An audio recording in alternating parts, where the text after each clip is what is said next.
Now, get ready for the hottest podcast coming out of Dallas, Texas, with Sean Fox, K Boogie, and Cowboys Nikki.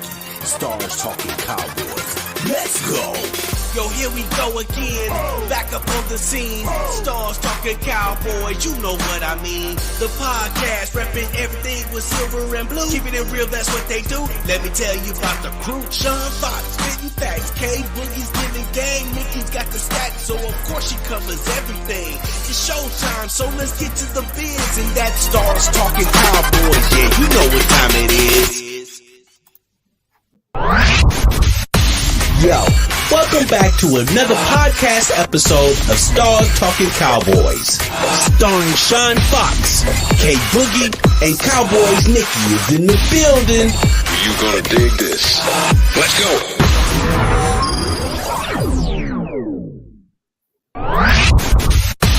Yo.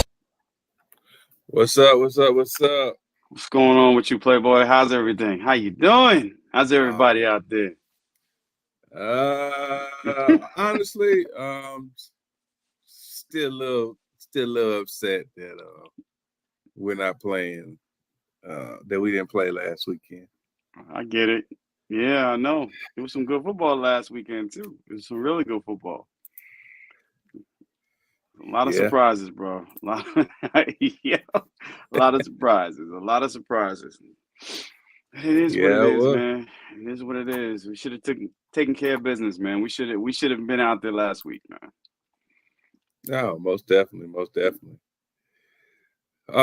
So the Super Bowl is set. We've got obviously Kansas City going back, and San Francisco. Honestly, two teams that you would expect to be in the Super Bowl. And listen, I thought the Ravens were going to be in the Super Bowl. To be honest with you, I could have swore it was going to be the Ravens and the 49ers again. I was surprised. But hey, Mahomes is Mahomes. You know, he did his thing like he usually does. Well, I gotta say, you know, Mahomes had a big part of it. But I say the defense had more so to do with it than actually Mahomes and them did. I mean, Ravens been balling, man. And also the Ravens actually with those unsportsmanlike penalties, they were uncharacteristics. They let their emotions get the best of them. I couldn't believe it. I'm like, what are y'all doing? Y'all can control the game. Relax. They were just doing some uncharacteristic things, so that also cost them the game. Yeah. What's up, Nick? Hey. What's up, Nick? What you doing? What's up with the black background? Where you at? She get it.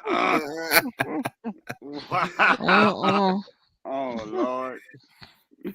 What is this? See no evil, hear no evil.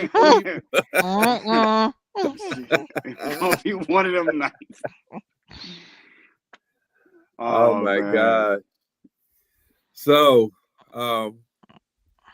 you know, obviously, like I said, we got the Super Bowl coming up in a couple of weeks. I was telling K Boogie, I'm still a little, you know, watching the games last week, and I'm like, damn, we should have been here. You know, we should have been in this game. Yeah. It is what it is. Yeah. Hey, we didn't make any adjustments in the second half on defense. That's what happened. I mean, you can't keep running the same defense and expecting basically them to stop Green Bay.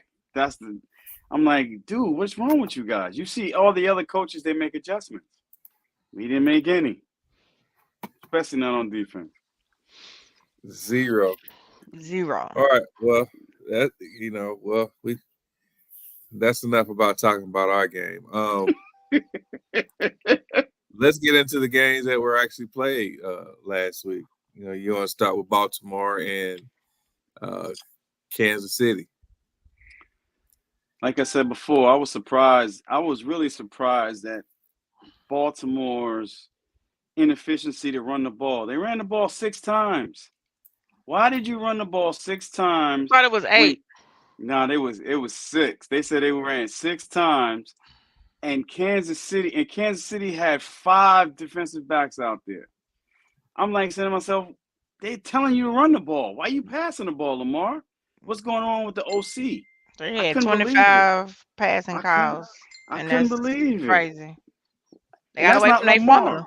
Got away from their Why formula. though? But why wait till now to get cute? Why wait till now to get cute? Stay with what worked. Run the ball. Not Because be they back said there let as a Patrick pocket Mahomes passer. win. That's crazy. I couldn't believe it. So I was shocked. I was shocked that basically that wasn't the game plan that they usually run. So I was like, oh, they being cute. Come on. Receivers was dropping passes. I mean, Lamar was back there for like 5 seconds. Sometimes he couldn't throw. I'm like, run the ball. We always say, well, Dak, you hold the ball too long, right? Mm-hmm. Run. We know Lamar can run. Why didn't he run the ball? Why wasn't he running? I don't get it. I don't understand. So I was just shocked. I mean, don't forget, Kansas City scored no points in the second half. 0 points in the second half. And they still won the game. I was sharing it to my page. That's why I probably did that, Sean. Hey, it's all good. I mean, I was more shocked. I think I was more shocked at Baltimore. They seemed to unravel. Like the moment was just too big for them. And I think that's where it really got me. For a team to go into San Francisco and dominate San Francisco the way that they did, for them to come home, and play like they did at home, I think that was more of a shocker to me than anything. That Baltimore has been, they've been literally just steamrolling teams all year long. Yeah. And then for them to lose a game like that, they lost by 10? A red zone pick, a fumble in the end zone. I think there was another pick. It was another fumble. Lamar had a fumble. He had a fumble, Yeah, a pick, and then Trey Flowers had that red zone. Trey Flowers, oh my God. I couldn't Then he believe got he that did 15-yard taunting penalty. That hurt them as well. They kind of looked like we look. Oh Lord, no, you didn't. They look like us. With the penalty, with the defense, with the penalties, and they couldn't get Kansas City off the field at one time. They couldn't get them off the field. Um, Now I will say that I did see the adjustments on the defensive side, because in the second half they pretty much shut Kansas City down. They held them to 17 points. So it kind of just goes back to what we say about some of our games. So if the defense is holding them to these points, your offense got to do something. Your offense got to generate something. Now, they had it, but fumbled it away, threw it away. Um, you know, it was just like, I don't know. It's like Kansas City found a way to get in their mind, and when they realized it and they seen it, that they got in their minds and they got in their hearts, Kansas City was able to dominate it, take over from it, and they couldn't recover from it. But you at home, like, that's why I'm still so mad with us. Like, we basically had it handed. Had it freaking handed to us. All you had to do was win 2 games at home and possibly go on the road one. And the way Detroit actually came out and played 49ers, shit, who's to say that we would have had to leave home? Because really and truly, 49ers was not good Sunday. I mean, they found a way to win in the second half, but they found a way to win out the, they made adjustments in the second half. They did make some adjustments in the second half, but but for me, I feel like Detroit outplayed themselves. Detroit set them own selves up for failure. The drops by the receiver Reynolds, and then just going forward on those fourth downs instead of kicking the field goals. But I do today the report come out. The reason why he didn't do it was because his kicker didn't have a good percentage kicking from that distance. So he rather go for the fourth down than try the kicker. Let the kicker try, you know. But I mean, I just feel like if they would have even if they would have kicked that one first field goal, it would have put them up 20 points. So they lost the game. What difference? What 3 points? You know. So a lot of times things like that, people don't think things like that matter, but it matters in the end. It matters in the end, and I know that's 3 points he wish he would have tried, or just at least got, at least one of them, because they would have been a tie game versus, you know what I'm saying, and I understand they saying that that's how he won all year, that's what he did to get there. That's how he got there, taking chances, whatever. But this is different. This is to go to the Super Bowl. You don't get a chance next week to make that up if you miss out. You know what I'm saying? You don't get a chance like you did against us with the 2-point conversion and lost the game. You had a chance the next week to still go and win and go into the postseason winning. You know what I'm saying? So this is an opportunity that you got to take. And for me, it came down to experience versus inexperience. That's what it came down to. Shanahan is experienced on this. Dan Campbell showed that he was inexperienced on this. Young team, young players made small mistakes, made, whatever. Even them, they got away from running the ball in the second half. They was killing 49ers. They got away from running the ball in the second half. They started want to start throwing the ball. And it's like Campbell just wanted to be too smart for his own good. You know what I'm saying? Like he had to prove a point of his aggressive style. Because that's all you heard Olsen them saying. Well, he the best one. He been doing this all season. He the best one to get this done. So you just let this pump your head up or whatever. But you have to think about these opportunities, not only for you as a head coach, but as you took this team to a whole nother heights and a whole nother level. But these young kids, you have to think about them and their mentality and how they pushed themselves and what they did to even get put in this, to even be in this position. To me, I felt like at that moment, he coached with selfishness. He coached with the mind of my ego. This is what I'm doing. This is how I've been doing. And this is what I'm going to do again. He coached with selfishness at that point. That's how I feel. That's my opinion. And it cost them. You ain't guaranteed to get back to that spot next year. I mean, you can, but you ain't guaranteed. And I think that was my biggest thing, Nikki. I got 100% agree with you. I got beat up on my page by a couple people saying that it's not all coaching. The coaches shit. You can't blame this on the coach. Yes, the hell I can blame it on the coach. You ran the ball 21 times in the first half. 21 times for over 120-something yards. I want to say 128 maybe. And then you come out in the second half and only run it 7 times. Keep doing what you was doing. Make them adjust to you. San Francisco didn't. They wasn't bringing nobody up to extra to the line of scrimmage. They still played their same defense. But we came out the second half and tried to. Well, not saying we. They came out the second half and tried to be cute, and it cost them. And I go back to exactly what you said. There is no next week. This is the Super Bowl. You got a chance to take your team to the Super Bowl.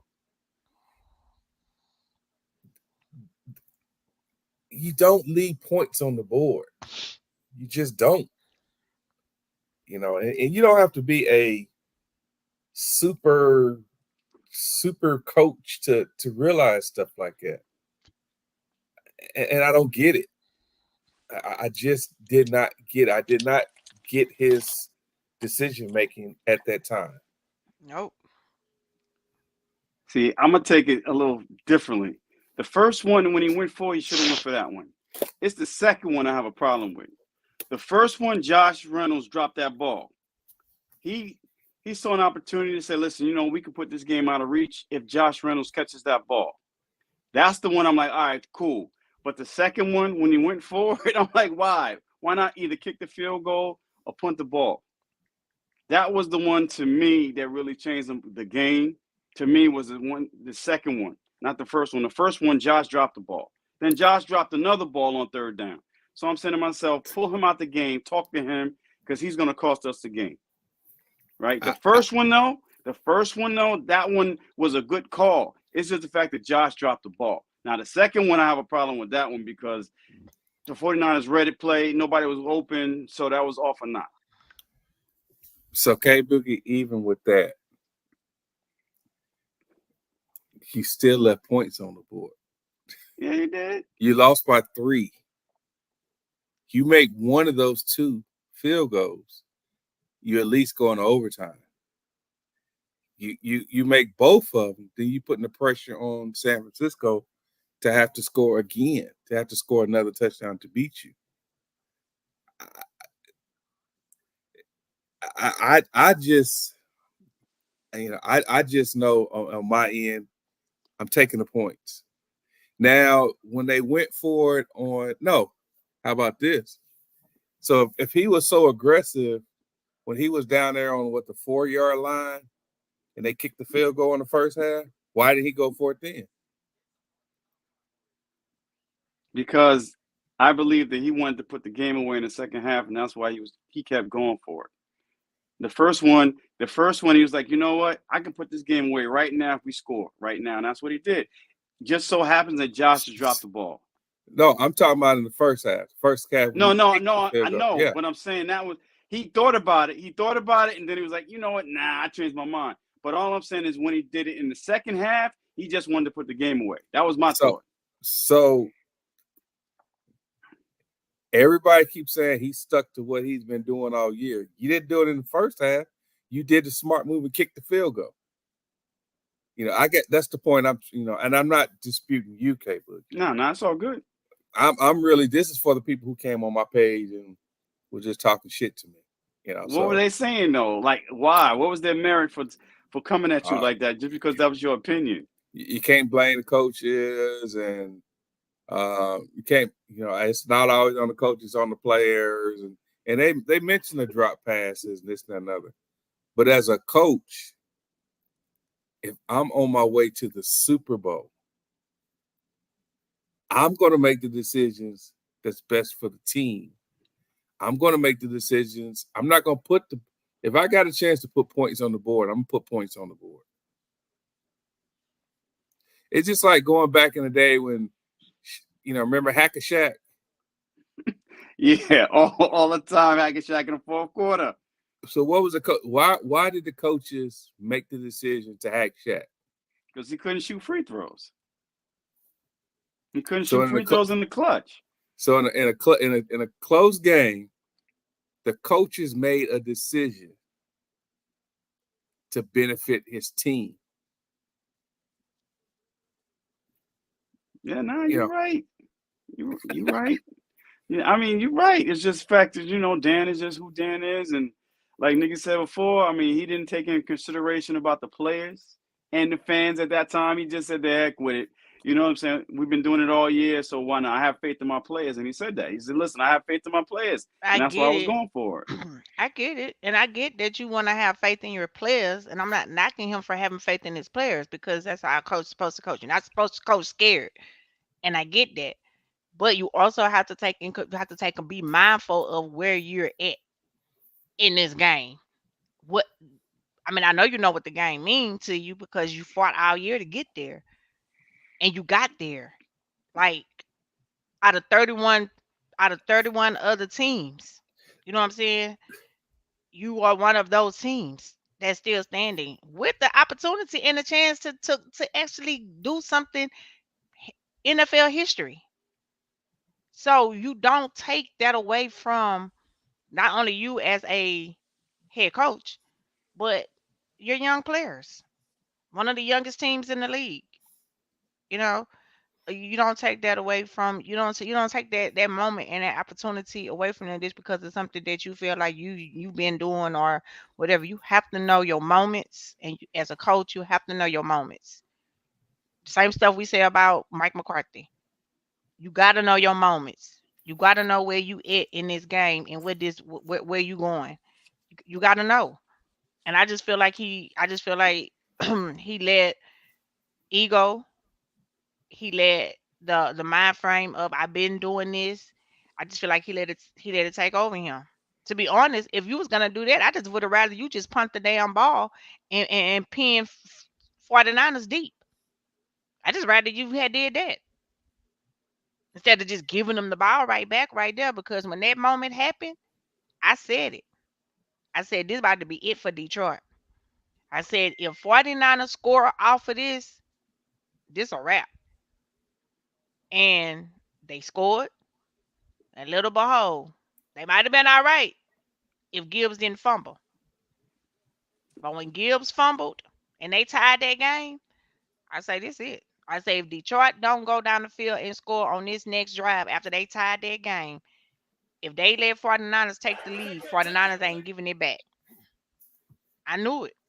Now you under pressure. Now you're back against the wall. You was playing where you could play freely. You had a 17-point lead at that time. Would have been 20 if you would have made the field goal.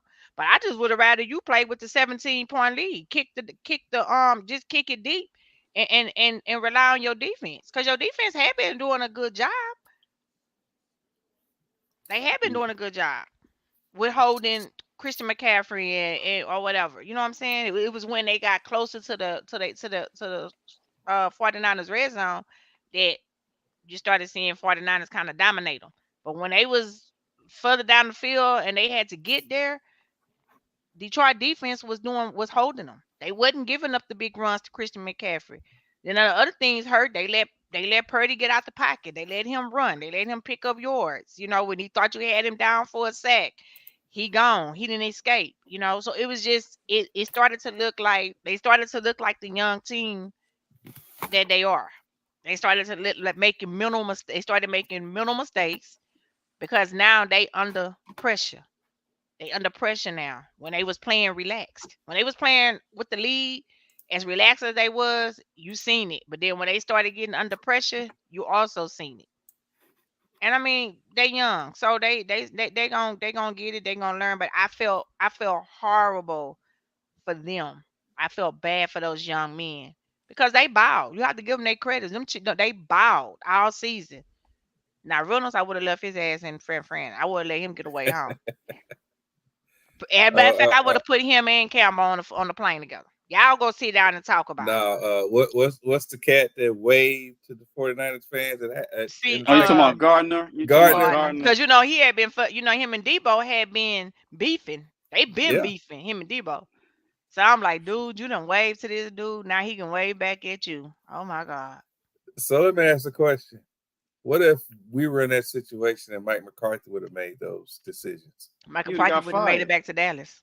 He would have got fired the next day. He wouldn't have made it back to Dallas. But you know what? Mike has done that, though. He has done it on the 15-yard line. I remember I'm talking about he's done crazy. But it wasn't a playoff game. In this situation. It wasn't the Super Bowl game. And Mike McCarthy's done some crazy things he has anyway. Done some stupid shit. He's done some crazy things. So, I mean, you know, he'll get castrated on. But I don't think he would be that stupid, though. I don't think he would be that dumb. Because he know what would happen to him with the fans. And with Jerry, I don't think he would have been that stupid. Nah. Well, shoot. I think we would have got caught with, man. I would think we would have got caught up with time management more than anything. If that's the case, he should have said something to Dan Quinn about making adjustments in the second half against Green Bay. Well, he should have said something. He should have said something to Kellen Moore about the play calling he was doing the year before. Exactly. So I don't know. So speaking of Kellen Moore, let me get on these Eagles fans' asses. Now Kellen Moore is the best next thing to slice bread because he is now the Eagles offensive coordinator. I know. That's how funny. They do. How many times did they talk shit about him when he was our offensive coordinator? Now, He's had a top 3 offense the last 3. He ain't do nothing with Justin Herbert. What good did, even when Justin Herbert was playing, what good did he do with Justin Herbert? Nada. And don't forget, he doesn't like the running ball, so they better get used to all the passing. No, They better get used to that. They're saying that we did run the ball more with him than we did with Mike McCarthy, but that's when we had Zeke. And we had Zeke and Pollard. But however,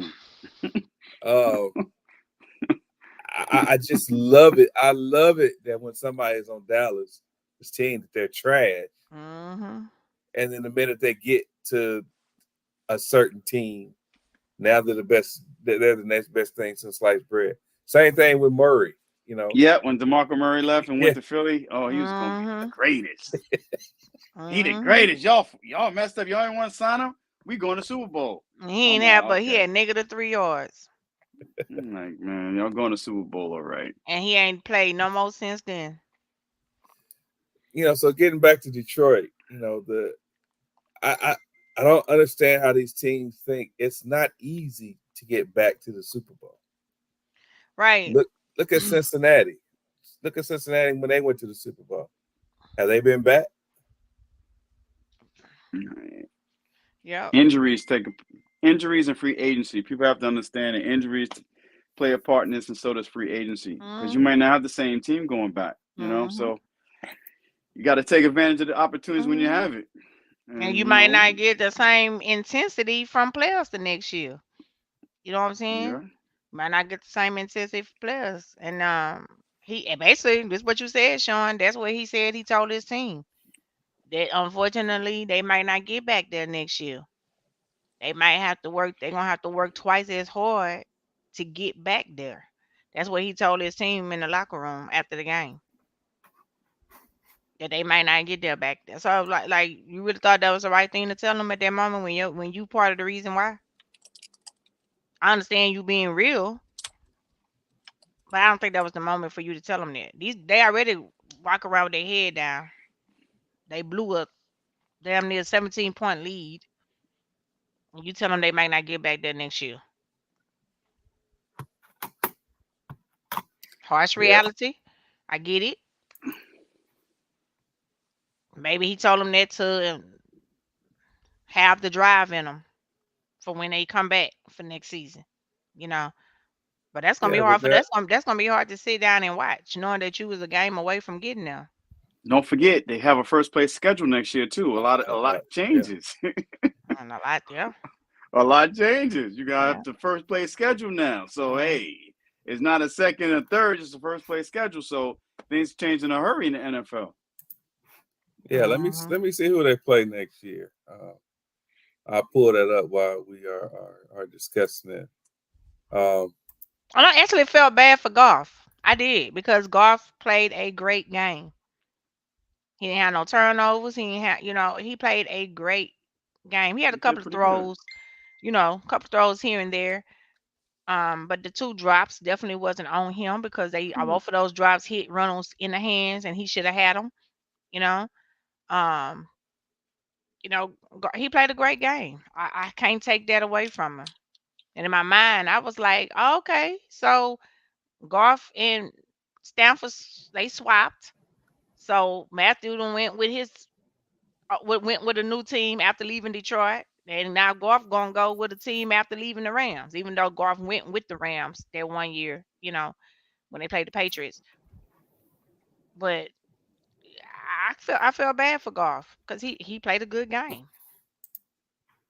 I felt bad for the city of Detroit more than anybody. Yeah. Not even the players. I felt bad for the city of Detroit. Yeah. Because when they beat Tampa Bay, they were crying, they were celebrating. I'm like, damn. They were a couple of plays away from going to the Super Bowl. That was crazy. People that was at that stadium. Yeah. They had control of the game, though.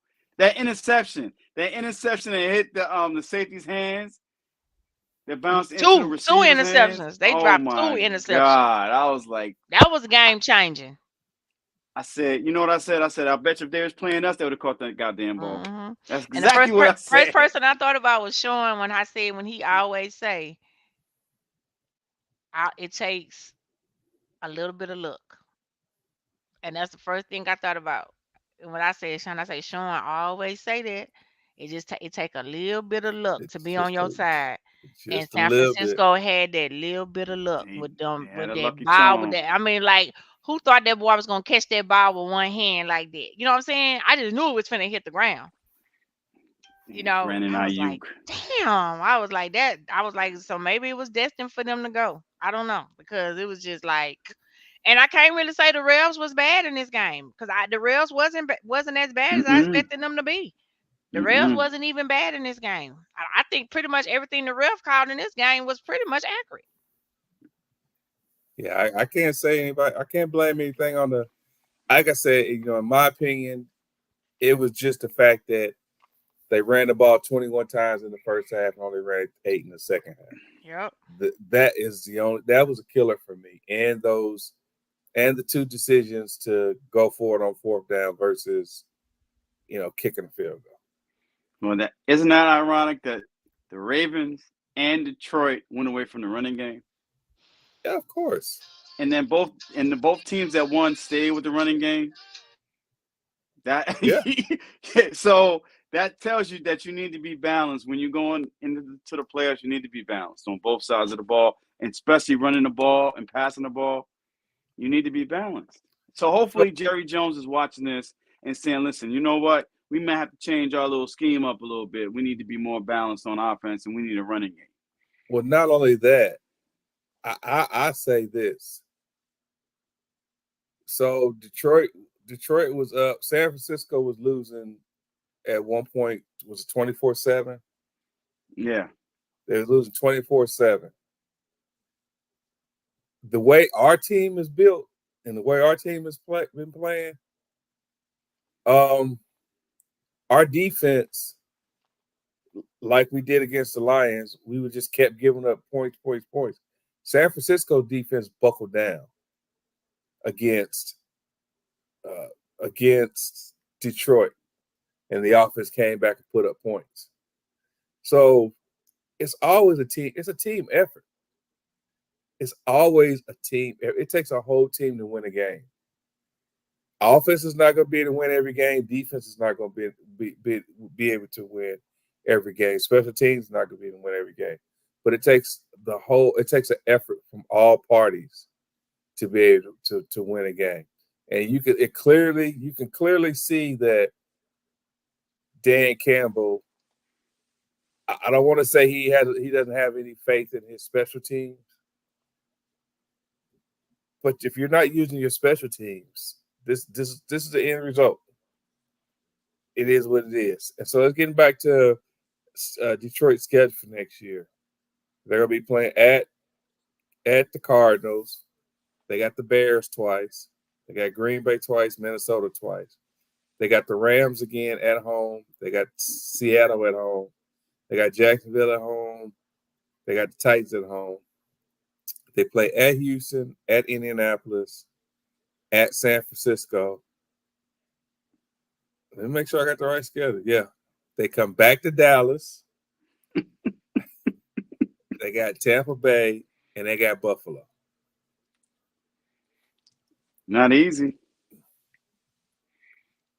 It's not going to be an easy game for them. It's not going to be a cakewalk. That's not going to be a cakewalk for them.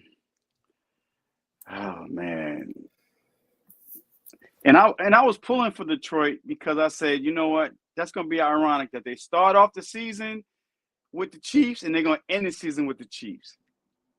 I said that'll be that. I don't think that's ever happened in NFL history. Two teams began the season playing each other and then they're going to end the season playing each other. That'd have been great. But I guess, oh well. The conspiracy theorists would have loved that. Really? I would have loved that. That would have been a great scenario, actually, if that would have happened. But Detroit, they just I won't say they choked. I just think the coach was a little overzealous at times. So speaking about schedules, obviously we play at Washington. We play Washington, Philadelphia, and the Giants. But we have some very interesting games next year. Tough games. We play at Pittsburgh. We play at Cleveland. We play at Atlanta. And then at home, we got the Saints. We got Tampa Bay. We got Baltimore. We got Cincinnati. We got the Lions. We got the Texans. And we're going to play at San Francisco. You know what they said? If San Francisco wins the Super Bowl, we may play them the first game of the season. That'd be interesting. That'd be really interesting. Maybe fun too. So speaking about Super Bowls, what do you think about Jerry's comment today? All right. To be honest with you, I'm not paying Jerry no mind. I believe right that now. shit Jerry said. Y'all just dumb as you. I ain't paying Jerry no mind right now because you know what? Actions speak louder than words to me. Now all of a sudden you're gonna do something different. Come on, man. Show me. Don't tell me. Show me, Jerry. We want to see what your game plan is. Because right now you retain Mike McCarthy. You're gonna retain actually Dan Quinn after that performance that we had against Green Bay. So now you're going to say your philosophy of basically going out, signing free agents going to be different. You don't want to sign Dak Prescott right now because you want to see what's going on in the market. I'm like, come on, that's marketing 101 again. Here we go. I said, miss me with it. I want to see action. I want to see some action. Whatever you're talking about, I'm not even paying it any mind. And I would tell Jerry Jones that right now if I saw him. That marketing stuff doesn't work with some of us Cowboy fans. We're not going for the okie doke. Now you're going to change philosophies. How you going to change philosophies and you still have the same coaching staff? Come on. Oh, I like continuity. Okay. That means you like losing then too. It is what it is. I don't pay Jerry no mind anymore. That stuff goes in one ear and out the other. Show me action, Jerry. Show me action. That's all I want to see. I want to see some action. His whole philosophy is going to change now. He's going to take free agency seriously again. Come on. Come on. You can't believe him. You can't believe Jerry Jones. You can't. All right. So now let's talk about something else I really wanted to talk about too today. And this caused a little bit of stir on my page also. Why is it that everybody, whether a quarterback wins or loses, Dak Prescott's name has to come up in the conversation? You already know. You know why? Because he's the quarterback of the Dallas Cowboys, baby. Romo used to go through the same thing. It's like everything is coming back again, like it's vintage. You know what I'm saying? Romo used to go through the same thing. They used to bring Romo's name up. Now Lamar Jackson is equal to Dak Prescott. So it's like, oh my God. So it is what it is again. That's why I'm saying winning cures all. We have to start winning so they can stop with these comparisons. But every time, if another quarterback fails, he reminds us of Dak Prescott not coming through in the clutch. I'm like, are you serious? That doesn't have anything to do with that. Our defense failed us more than the offense did. But you still want to bring up Dak Prescott's name. It's the craziest thing. It's crazy. I don't understand. I understand because it's marketing and they just want to put the Cowboys name out there because it's a popular thing to do. But they also are digging a knife in the fan base by doing that. That's why you have all these overzealous fans saying things, doing things too, because the media is fun. It's just perpetuating what's going on. They're just putting fuel to the fire. And they know what they're doing. And Stephen A. Smith was saying certain things about, the Cowboy fans are fighting each other. I love it. I'm looking at this dude like, really, Stephen A., that's what we're doing right now? Think about that. All perpetuated from the media. The media loves that. And they're digging at the Cowboy fans. The ones who basically don't understand how sports and media and how this game works. Especially the younger generation, I would say. And that's just my take.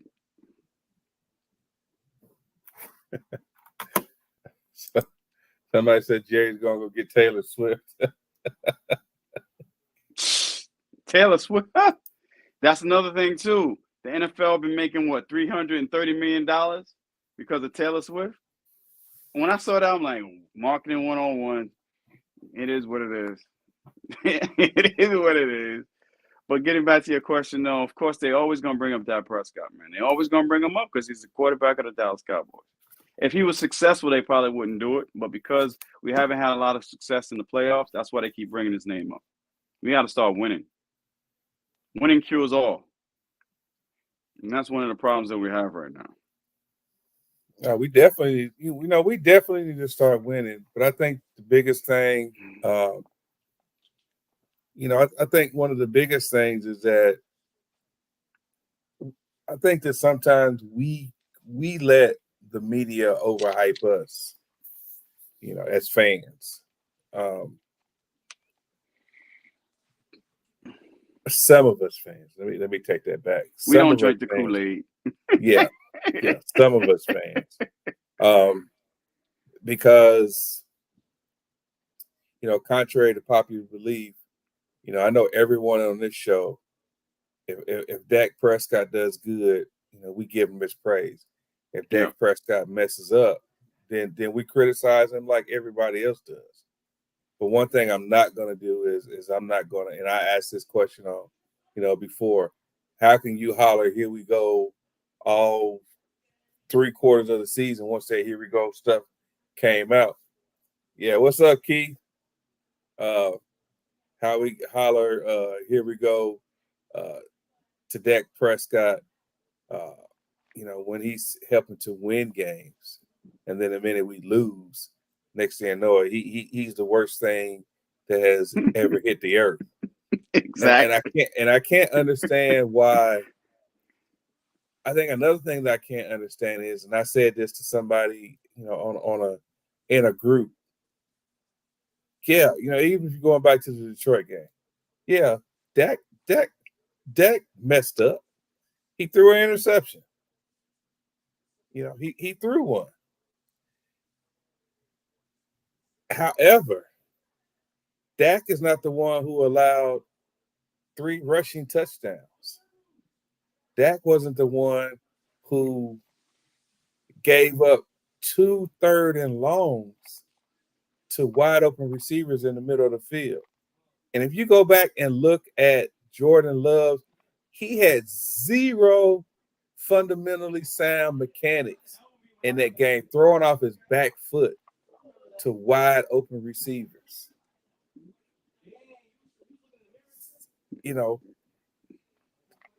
We made 0 adjustments in the second half to stop them from running. I don't want to say luckily, they started backing off, so that's how we end up getting a lot of, as people said, padded stats. We had padded stats because we had to throw the ball. But that was a team loss. That first half showed me that we wasn't prepared as a team.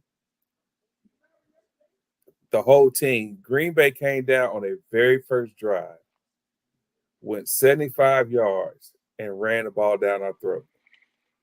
And I saw 0 effort out of that team.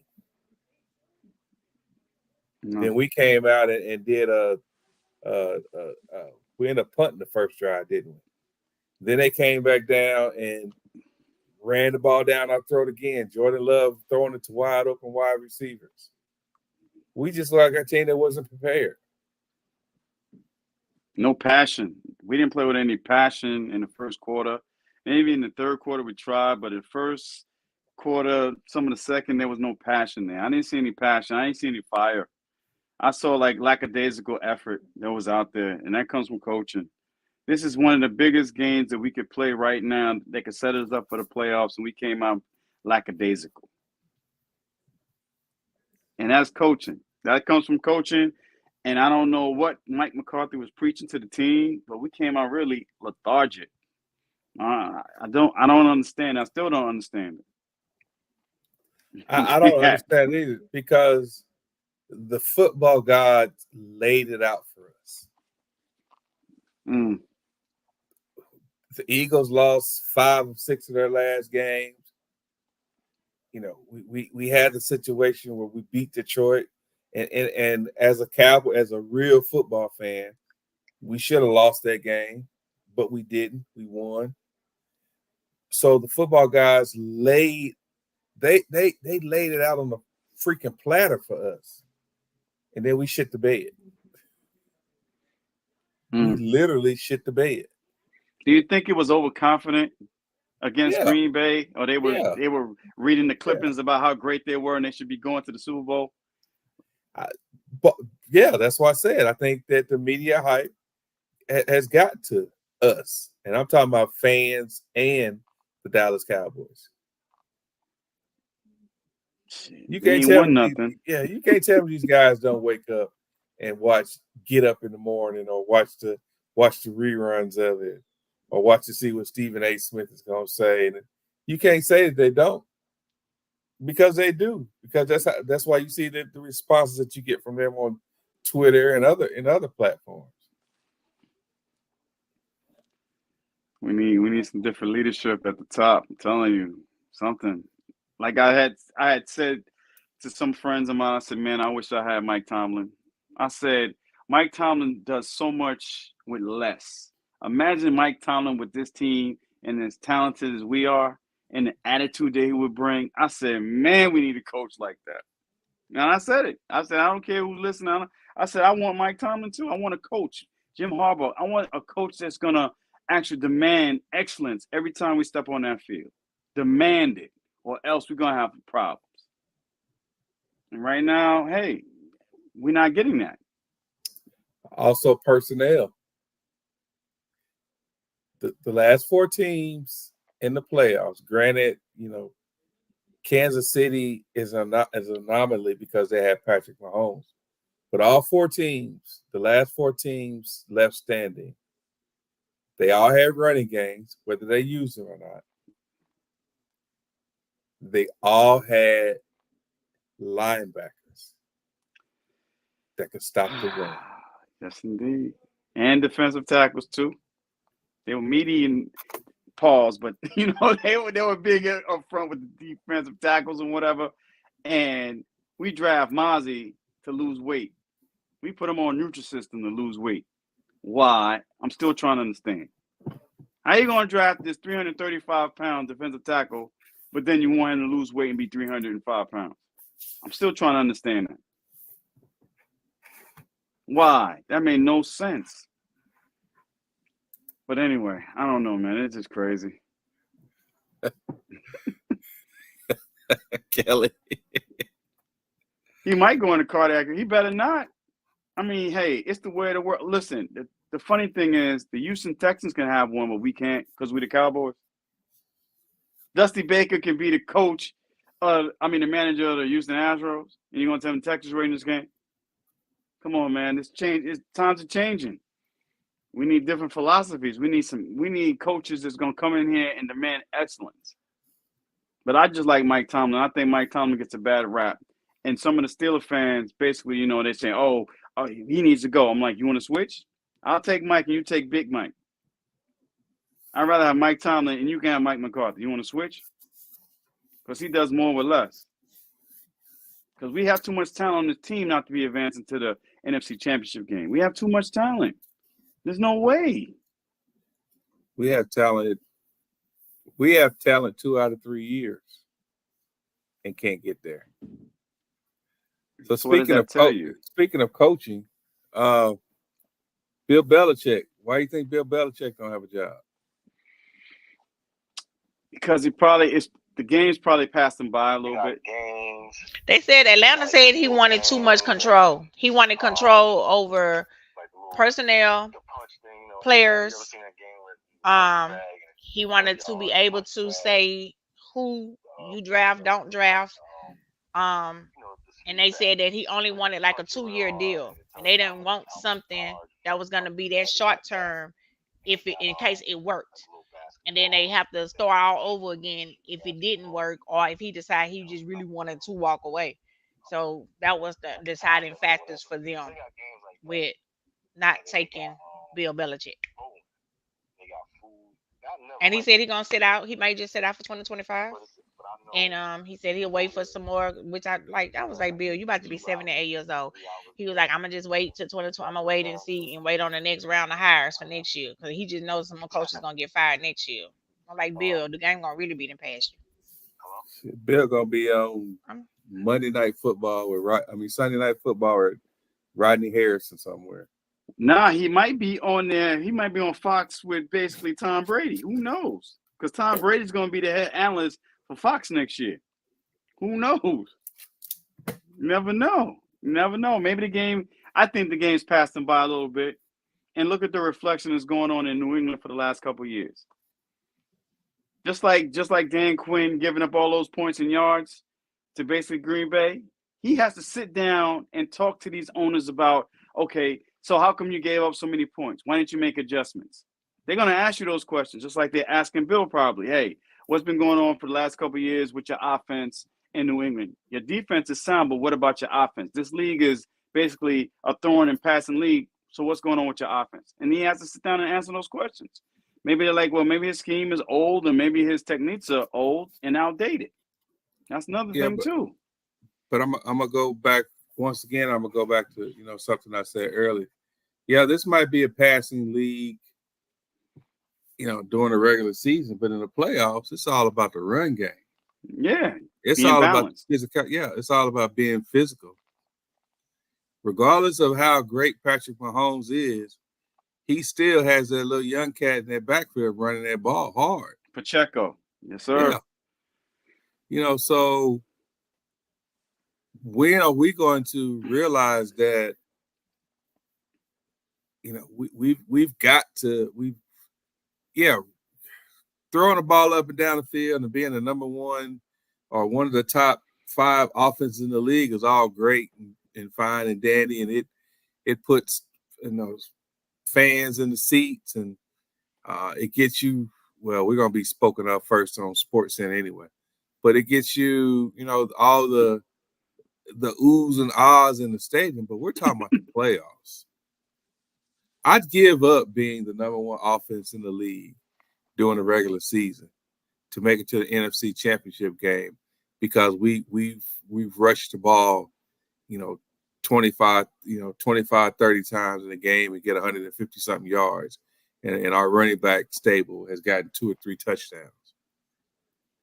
I'd take that over a 400-yard passing game by our quarterback with 2 touchdowns and 1 interception, and we lose the game by 8 points.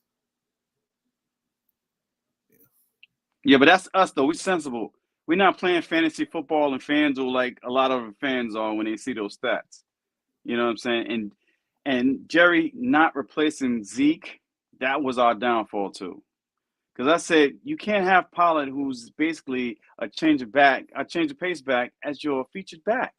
Coming off an ACL injury as well, and you don't replace Zeke's production. And we talked about that. We talked about that all year about not having a running game, a consistent running game. And for those who say, but Pollard had 1,000 yards. 1,000 yards in a 17-game season is nothing but 58 yards a game. Exactly. 58 yards a game. If you rush the ball 14, 15 times a game, that is only about less than a 3-yard average. Let me do the math. I don't want to tell no story. I don't want nobody coming on my page. You right. Listen, I don't know what I'm talking about. Just say estimates. Estimates. When you give estimates, nobody cares after that. But listen, remember the Miami game when Pollard should have went to the pylon? That's a perfect example. Why are you cutting back? Why are you doing that? See what I mean? That's one of the things I'm like, oh my God. And then we fumbled on the next play. You see that? Not having a running game because we probably would have beat Miami. Because when we score first, we usually win. We were 6-0, right? So we probably won the game. We was 15-0 at home, or 16-0 at home, or whatever the Yeah, damn stat was. We 15-0. got our ass kicked by Green Bay because we wasn't balanced. Having a balanced attack, puts the defense at a position where, like, we don't know if they're gonna run and pass. We can't put 8 men in the box. We got to put 7 men in the box. We can't play too high safeties. The too high safety look, for some reason, gives us problems. Why? Because we're not running the ball efficiently. Those safeties are all the way back 7-8 yards down the field because everybody else is in zone because they're not expecting you guys to run the ball. We got to change that philosophy. We got to change that. Yeah. Well, we're definitely going to be able to talk about the Super Bowl coming up in 2 weeks. We got the Pro Bowl, or the flag football game, and the dodgeball, volleyball, Summer Olympics, the Summer Olympics celebration. I want the old Pro Bowl back. I want the old Pro back where Sean Taylor was laying out the punters. I like that. I love that type. I love the competitiveness of the fourth quarter in the Pro Bowls because these guys wanted to win these games.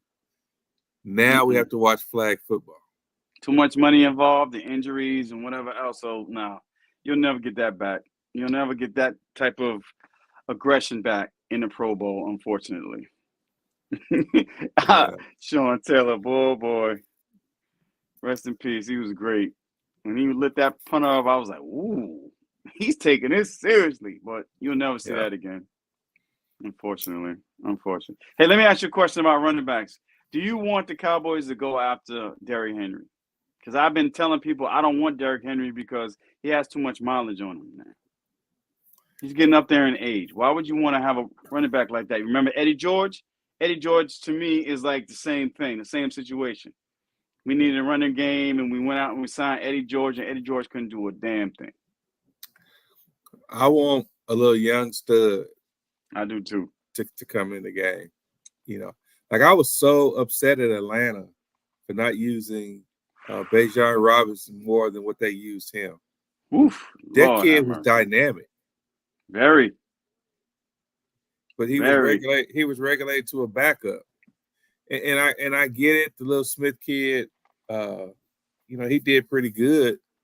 But Bijan was dynamic. To me, he was an every down back. So, and these kids coming out of college are more prepared to play football than ever before. These kids are starting to play football at the age of 5 and 6, and they're on traveling teams at 6, 7, 8, 9 years old, 10 years old. They're on traveling teams. So these kids are growing up more prepared to play football. But yeah, give me a young stud running back. I want Trey Benson from Florida State. That's who I really want, because he's perfect. He would be perfect for us. Drafting him, and then maybe signing like another back, so you can have 2 backs. Because I don't know if they're gonna re-sign Pollard. I don't know, but Trey Benson to me would be perfect back for us out of Florida State. That's just me. I mean, I like his speed. He can take to the house 80 yards. He can catch out of the backfield. He's a good back. He's a good back, and we need that. We need it. We need a back. We need a younger back. I want to get more speed on offense too. I want more speed on offense, because I'm looking at the 49ers. I'm like, look at the 49ers. You look at the Ravens. You look at Detroit. You look at even Kansas City. They have speed at the running back and other positions on offense. We need more speed. I like speed anyway, but I'm just saying we need more speed on offense. Yeah. Well, with that being said, I guess it's on to the Super Bowl. It's on to it's the Taylor Swift Bowl. The Taylor Swift Bowl. That's what it is. What's up, Jeff? What's up, Smokey Batman? What's happening? What's up, man? How you like Kellen Moore, baby? Hey, Jeff. I mean, we can't get any worse. Oh Lord, don't say that. Don't say that. So I gotta ask this question, Jeff. I What you have got, to ask you. You're an Eagles fan. I gotta ask you. So when Kellen Moore was our offensive coordinator, what was your opinion of him? He seemed like he was kind of like an all-go kind of guy. And I don't mean all 9 routes like we did this year. I mean, like it was gas. The running game kind of suffered here and there. I mean, you can see that from statistically the way he's done it. Mr. Old Spice. What's up, Kelly? Mr. Old Spice. Mr. Old Spice. Yeah. Oh, I gotta, Lord. you know, I'm not gonna lie and say that before I come on every time, I check my Kelly. background just to make sure that Mr. there's Old nothing behind me, so Spice. Kelly can't call me out. Gotta love Kelly Cows. No, he was good. I mean, the stats don't lie, right? You guys had some very, very good offenses with him there. The personnel helped. It's a good hire, honestly. I think I said it before our last game that if Brian Johnson goes somewhere, that I'm curious to see how he's going to do on his own, because he was force-fed Nick Sirianni's playbook. So I said in another group today, I'm like, look, I'm just going to remain even keel and calm. I'm not going to get hype about any signings. I'll be happy, but I'm not going to go crazy until I see the product on the field, because I don't know how this is going to work with Nick and Kellen together. And I think that's where I was going to go. That was going to be my next question. Do you think that they're going to have Kellen run your boys' playbook, or are they going to allow Kellen to do his own thing? Because in my opinion, Moore didn't do Herbert any justice this past season when Herbert was healthy. Yeah, I mean, they had a lot of injuries too, right? If I had to put a percentage on it, I would say 90-10 to Kellen's system, to 10% Sirianni's system. I mean, you already heard it in the presser here. He was saying we're going to do some of the things that we've done in the past that we've done well. Hopefully that's very minimal, because the things that they have done well have become predictable and stale and vanilla, like every team after the 49ers said it would be.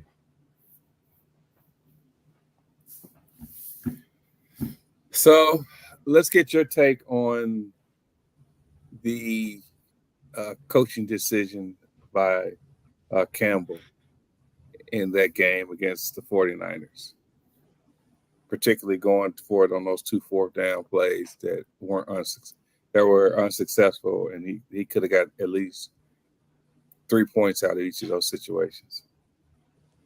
I've heard a lot of people say the analytics say it was a toss-up. I mean, given the history of who Dan Campbell is, specifically looking at the Dallas game, right? He's, again, I'll just basically repeat what I said for Kellen Moore. He's all go, right? He's like, F it, we're going. Was it the right choice? At the end of the day, probably not. Would I have the first one where he should have kicked the field goal, probably would have taken the field goal, take the points. The second one, when he decided to run, right, when it was 3rd and 1 or 2nd and 1 or whatever, on the goal line. The first part of the game, they were running the ball really well, but it seemed like the adjustments that the San Francisco defense made in the second half was stopping them way more often. So, but they only ran the ball 7 times in the second half. That's what I'm saying. And I think a lot of that had to do with the fact that they weren't getting any success. So would I have run it there? Absolutely not, right? From a time clock management, that's an absolutely horrendous decision to make, because you need the clock to stop, because you only have 3 timeouts. And if you don't get it, you're at least saving 20 seconds maybe more, that would allow you to potentially give yourselves an opportunity for a 4 and out and have some time left to move the ball down the field. So, I mean, it is what it is. MCDC is going to do what he do. You know, they suffered for it. I was kind of glad to see that Ben Johnson said he's going to stay in Detroit. I think that could have been a big hindrance to them for next season. And it also keeps him out of Washington. But what that also does, is moves the opportunity for Dan Quinn to get over there if the owner is willing to pay the price, which essentially is what we've been told was Ben Johnson's reason not to move forward. So who knows? I don't, as I know they have new ownership in Washington, but that organization has been in a clusterfuck for so many years. Yeah, man. I just, I'm unless Dan Quinn can. What's that?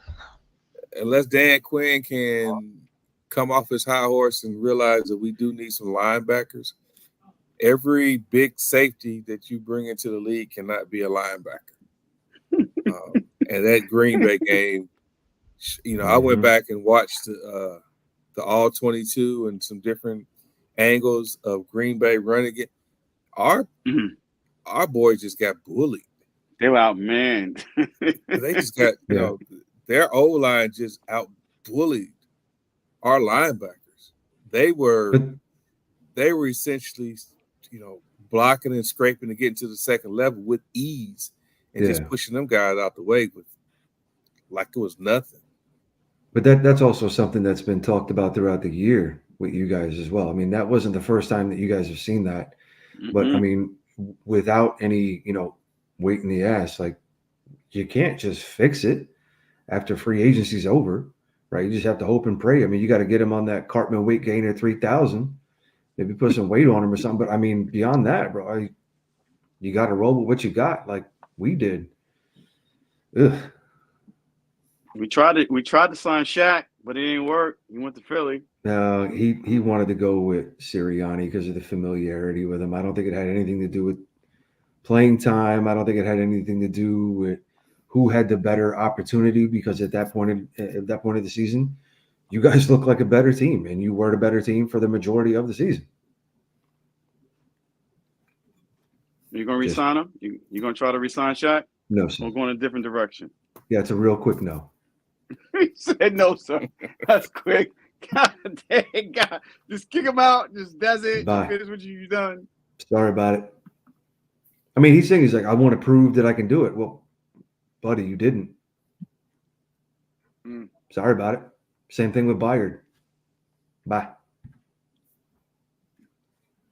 Wow. I mean, I think there's probably about 5 or 6 moves that we can make, realistically speaking, that will get us upwards of $60 million in clear space this year, just by making a few moves.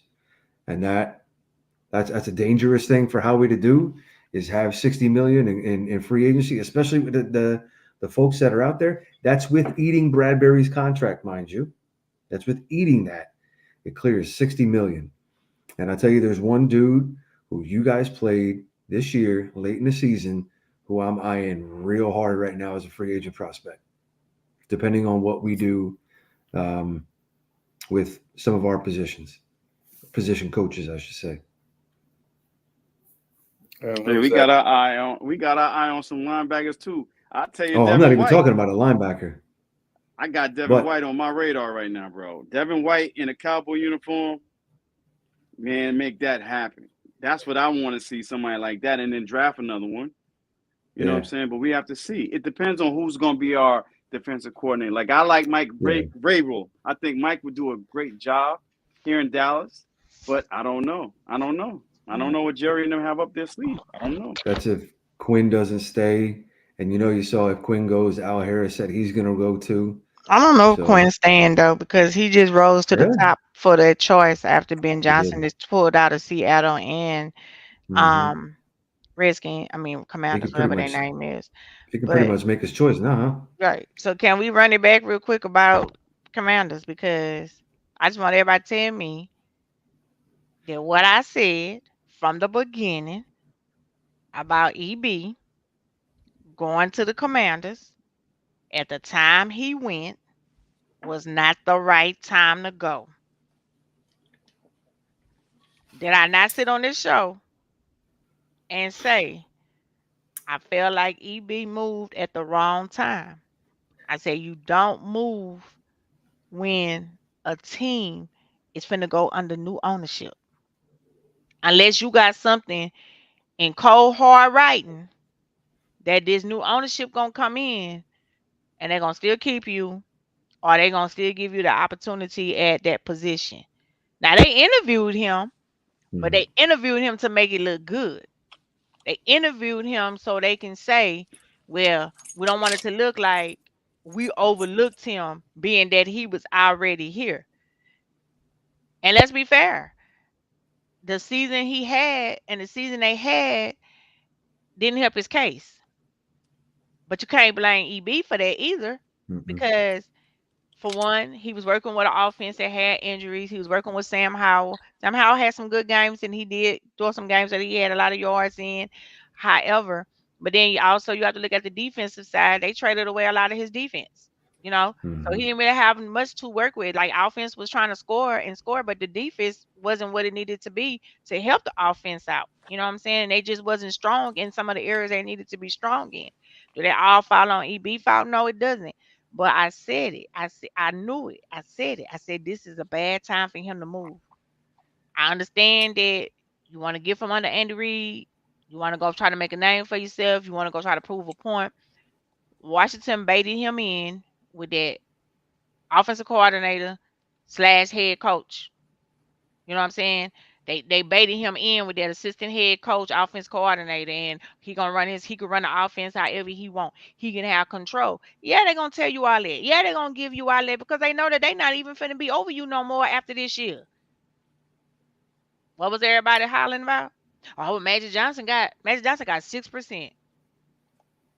He ain't finna come in here and tell Ben Harris and them a damn thing about who they finna have at the front foot of this team. Simple as that. You gonna sit down. You gonna listen. You ain't gonna even. He wasn't even in none of the interview. Johnson wasn't even in none of the interviews.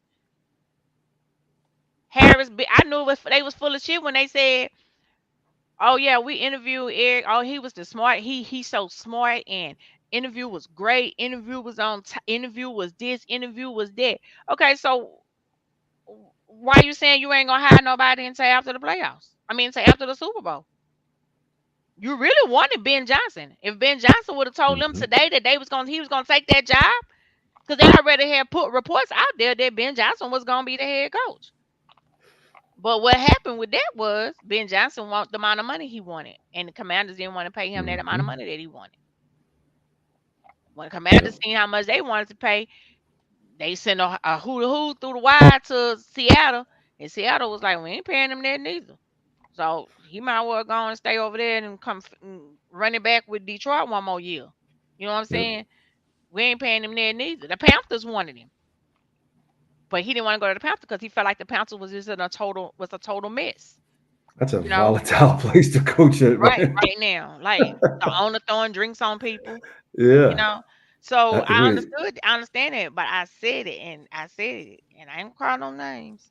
I know a few people argue with me on here talking about, oh no, that was the right thing for him to do. He should have. I was like, it wasn't the time for him to move. And I'm gonna just apply that to a life lesson, because sometimes we move on things because we feel like the money right. Sometimes we move on things because we see titles. Sometimes we move on things because we feel like, oh, we've been in this one spot too long. But let me tell you something.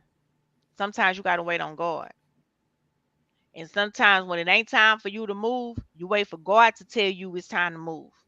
And I don't feel like God told EB it was time to move. I think EB did something out of emotions. He moved off of the fact of that Washington gave him all this false hope and all this what he was gonna be and what he was gonna do. Sometimes you gotta sit down and you gotta stay in your spot and you gotta wait and you gotta move your feet and you gotta move when God tell you it's time to move. And not to say he not gonna get another job in the league or whatever. And I say he can't go somewhere else and still be who he want to be and who we project that he might be as a head coach.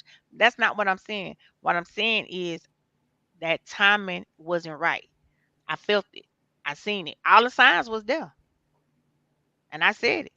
And come, Kenyatta, I know you corporate, Kenyatta. I know you ready to jump in and get on look at it and give us your point of view from the corporate side of point of view.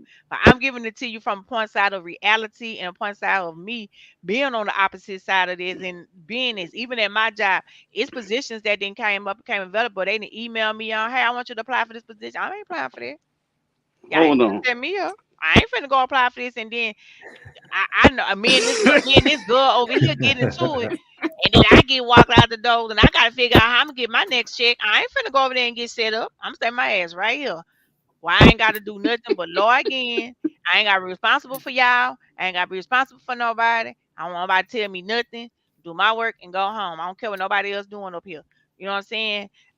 Sometimes you just gotta move when God tell you to move, and that's just a life lesson, apply lesson. And I just hope he learned something from this. But Nikki, let me ask you a I don't question. How know. you know that God did not tell him to move though?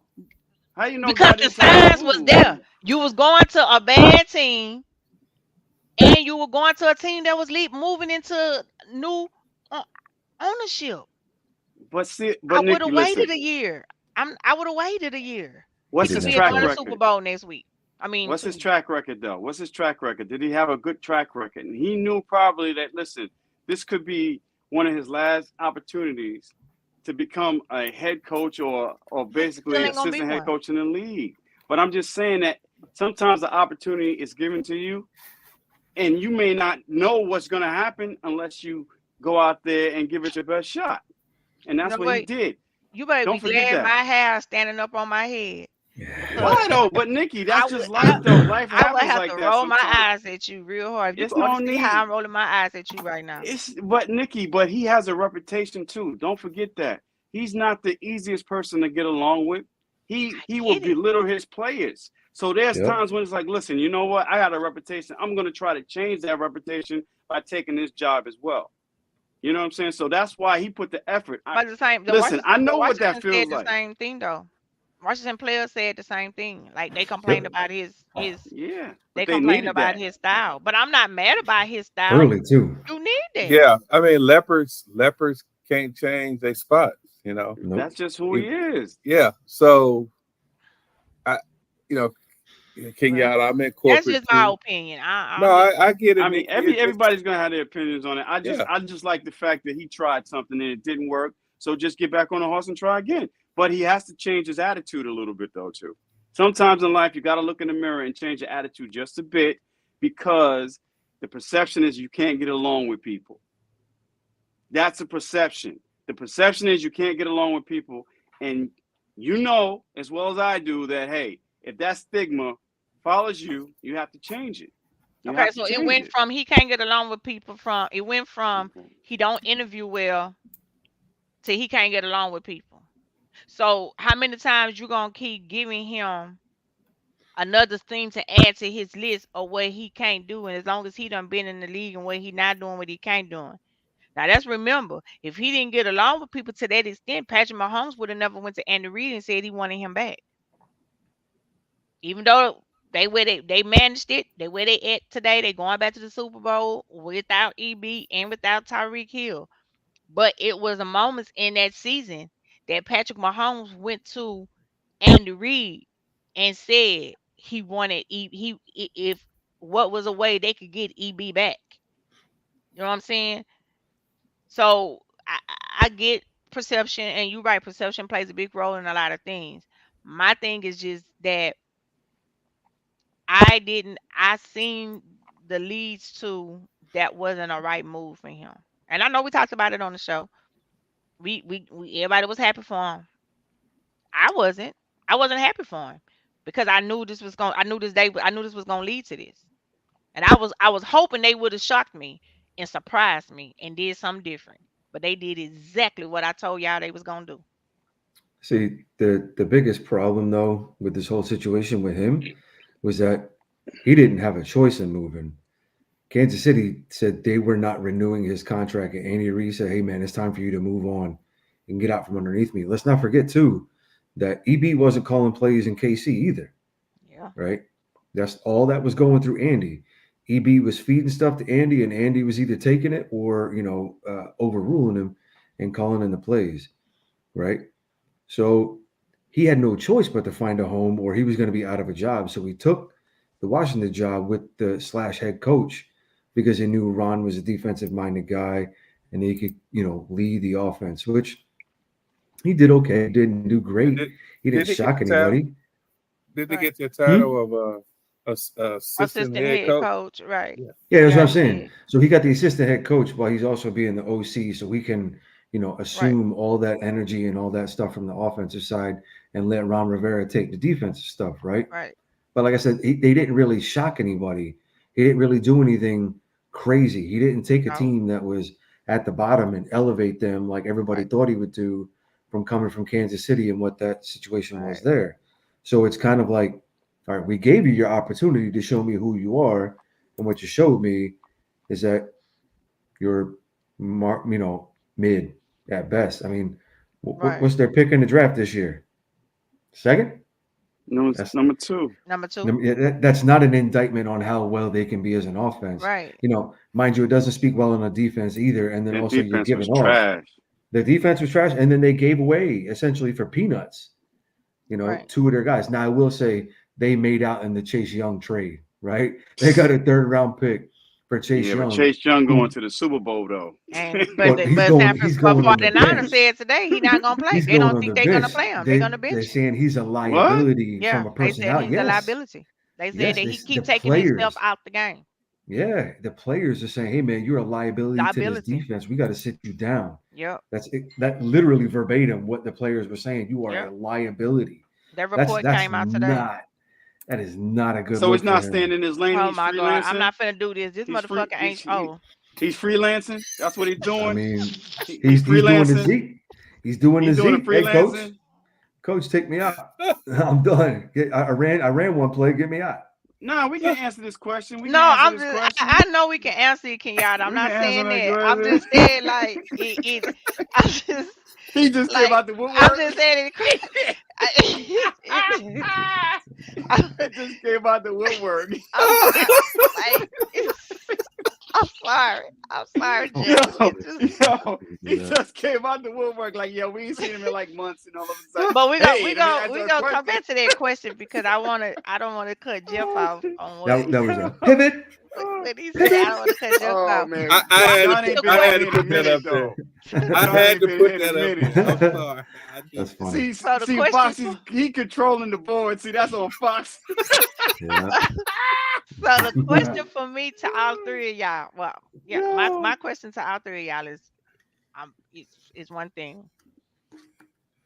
Even after seeing all of this with EB and Will Washington, all of this, do y'all think Mm. he deserves to be a head coach? No. No. No, That's all I want to know. no, Okay. No. because we don't know No. enough about his tendencies and whatever for him Right. to be a head Mm-mm. coach. Though we don't know enough. Not after 1 year. Right. But Jeff, I want to go back to one of your statements you made about the Andy Reid, about him leaving Kansas City. I was looking it up while we was talking, but they also said that Andy Reid did tell him to go and get from under him, blah blah blah, whatever. But if he didn't get hired anywhere, they were willing to give him another 1-year deal. Oh, I don't remember hearing that. That's cool of him. To offer If that he to him. didn't, but the goal was for Yeah. him to get hired somewhere else. But if he I get it. didn't, they were willing to at least give him at least another 1-year deal. I get it. Just a 1-year deal. Kicking the baby bird out the nest. Right. Like, And for hey, go him, he fly. didn't want another 1-year deal. He Yeah. wanted, and then of course, like we Multi. said, okay, so yeah, but I just Yeah, wanted to that's touch cool. on that. But anyway, I mean, at least there was an olive branch there, right? a little bit, yeah, because I thought the issue was between him and Andy Reid were passing Mm. words, and something about him and Patrick Mahomes had got into it a time or two, Yeah. or whatever. So that's what I thought the situation was. That's what they were saying it was. But then, so because Who was the running back that said EB? That didn't like EB. That played for who was it? Gibson, No. or was it CEH from Kansas City? Kansas Wait a City. minute, wasn't it Le'Veon Shady? Bell. Was it Wasn't Shady? it Shady Or too? was it Shady? Le'Veon said Bell? something to- And Shady Bell. I don't- played for them Bell. too. I think it was Bell. Yeah, but it was Bell Let me that look it came up. out with all the stuff. I don't know. Yeah. But anyway, Could be. put this comment back up. Let's address this comment. John's comment. What up, John? Just one question: is Dakota Prescott He's a still the Celtic Cowboys fan, quarterback of too. the future? Or do we give Lance a chance? Okay, wasn't a dumb question. Okay. It was shady. It was. Nah, was it's shady. good. That's what I thought. It was shady. Yeah, But hey, you know what? It's a lot of that going on the internet anyway, so it is what that's it shady is. though. I'm Um, surprised he didn't say, That's should we shady. trade Dak Prescott for the number 1 pick? That's Right. what I thought it should. I thought right. But this is fine though. I can say this. I can answer this Lance, question. I'm Lance ain't ready. just gonna answer from a Lance standpoint. Lance is not ready to be the quarterback of the Dallas Cowboys. Mm-mm. Too much pressure. Too much He pressure. is nowhere near ready to be the quarterback of the Dallas Cowboys. Mm-mm. I don't even think he realized what he came into coming to the Dallas Cowboys. I don't Mm-mm. even think that has really sunk in him because he was traded. You know what I'm saying? And he just really haven't been in that light. I don't even think he really understand what he came into with coming to the Dallas Cowboys. I don't know. Mm-mm. I don't. He needs to play more too. He should take all the snaps in preseason. In preseason, Mhm. yeah. All the snaps in preseason, but he's not going to replace Dak Prescott. He's not ready for that. He's not. All but half If a he game. can't take Purdy's job, what makes you think you're going to take Dak Prescott's Couldn't job? take Aaron. Couldn't seat on Aaron Donald. There's no way. That's why I can't understand when fans say, well, hey, we got Trey back there. Let's put him in. He can't do any worse than Dak Prescott. I'm like, what? He's not ready. He hasn't even played that many. Started in that many games as a professional and as a collegiate player. So Come let's just take it from a realistic standpoint. You're going to take somebody who was an MVP candidate up until about week 17, 18, up to about 16. up to the end of the 16. He was an MVP candidate up to week 16. And you're going to say that your third string quarterback is going to replace him. That's how emotional some of these fans are. I'm telling you. Well, of course, it's gonna be the ones that don't like that. It's gonna be the ones that don't like that. I'm asking a realistic question. Yeah, that's true. That too. They don't like that. Yeah, they still it's gonna be the ones fantasize that- about Romo at Right, night. that's the ones that still mad Romo gone, and the ones that still don't like Oh, Dak. my And then it's God. just some that just point blank Whew. have low football IQ. It's just what it is, read you that. know. Yeah, but I don't get it. And to be honest, How many I don't games even is- know. yeah, To be yeah. honest, I don't even know if Dak was ready for the pressure of being a Dallas Cowboy quarterback when he got pushed out there. I don't even know if he was ready because let's remember Dak was young when he came. You know what I'm saying? Yeah. I don't even know if he was ready, but he had to get ready. He didn't have no choice but to be ready because Romo got hurt. Yeah. You know. So could I ask another question? And I'm only asking. I'm asking realistic questions tonight. I'm not even, trying. No to go with that. hypotheticals. No hypotheticals. I'm asking a realistic question. How many games this year has Dak? This past season has Dak lost us?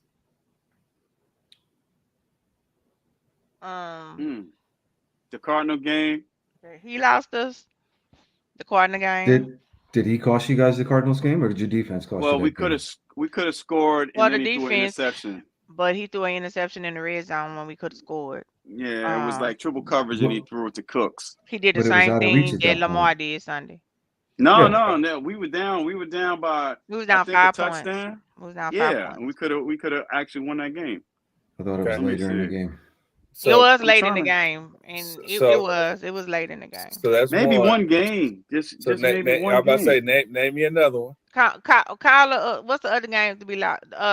It's not the 49ers because we got trounced. The 49ers are the Eagles. We lost the Eagles No. and Dolphins. We should have won that game. The defense couldn't do a damn thing. Defense He didn't- didn't come he didn't through lose the on Philly that game, Dolphins Theo. game. Defense couldn't Buffalo. get a stop. And Buffalo. And That's I would the say games we I lost. would say Cardinals and Buffalo. I wouldn't even say he lost the Buffalo game because the Cardinal game. defense Buffalo gave just up ran 200 yards. Buffalo just ran the ball down our throat. Right, they gave up All over right, 200 so yards. so my next question is, how Well, many? Sean, what about games- you? Did you think that he lost you any? Yeah, I would say he had a hand in the loss to the Cardinals, Mm-hmm. and I would say A his hand in the loss to the field, Eagles. his field awareness on that For the Eagles. 2-point play against Philadelphia had a hand in our loss too. Mhm. That's fair. Okay, so I'm going to say 2. How many games did he carry the team this year? That Seattle game, he definitely carried us. The Detroit game too. Yeah, we need a defense to get a stop. Miami game. I mean, at the end of the day, he went down the field and drove us to, even though it was 1 point, he went down the field and drove us to a 1-point lead to win the game. If both defense get a Eagles stop. games. Both Eagles games too. He did that. Okay. Yeah, he did. I know where you're going. But let's see. Let's see if John is still paying attention. And then I know where you're going, but is John still paying attention? run the John, where ones you we at? lost. Okay, we lost to the Buffalo game. I The gave that game. 49ers. I gave the Niners game. I totally gave to defense and offense. I gave that to Miami? do 3 picks in that game. Miami, I gave that to defense. Cardinals. Buffalo and Cardinals. Buffalo, I feel like there was a mixture. I feel like defense couldn't do nothing, couldn't get no stops. They ran the ball down the throat, but offense couldn't get nothing going. And I was either. waiting, and this is what I was waiting on. There we go. What up, John? He's What back. does it matter if he carries a team all year and he can't win a playoff game? Or he lost a playoff game by himself? Because I thought So, defense gave right. up 32 points. Our defense couldn't stop my nose from bleeding. What you talking about, John? I thought defense gave up 32 points. Even Defense- I'm not even counting Dak 2 interceptions. Defense gave up 32 points minus the 14 that Dak had with the interceptions. They gave up 41 points. Was What are we it 30? Was doing? it They gave 41? I up thought it was 30. 40 I was being 40. We lost 48. we lost 48-34. So the defense gave up 41 points. So what are we doing here? What are we doing here? I thought it was 30 something. I tried to be nosebleed. generous. So it was 30. see, They gave that's- up 41. That's the thing, right? And I'll say this, even as an Eagles fan or just a general NFL fan, and at large, right? The quarterback position is the only position where it That's doesn't scrutinized. matter what you do on Mhm. offense or defense. You are going to take the blame for every L. You are going to be Exactly. praised Yep. for every win, Yep. right? Exactly. It's a hard sell to Mhm. say you are the sole reason, or you were not the reason Mhm. why we didn't win or lose. And it's an unfortunate thing, Mhm. right? 'Cause However, we just went through almost every issue that happened in your season, right? And it was Mhm. like, well, he did this, but the defense, or the defense So- did this, but he didn't. Like it's hard to put Same thing with all Lamar on- Jackson, though. So Same Jeff, thing with Lamar 100%. Jackson, too, though. So Jeff, I got to ask you a question though. Does Josh Allen get that same blame for losing games? No, he doesn't. And as frankly as When Patrick Mahomes when they lost all the Kansas City lost all the games, and they said that offenses wasn't doing good, and They so blamed the forth. So receivers. who was to blame? They blamed the Receivers. receivers.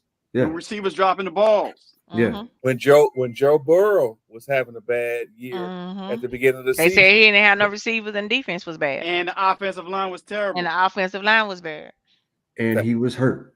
And had he the was calf. hurt. He got hurt and he was hurt. But and I'm even going to use your Philadelphia Eagles. Mhm.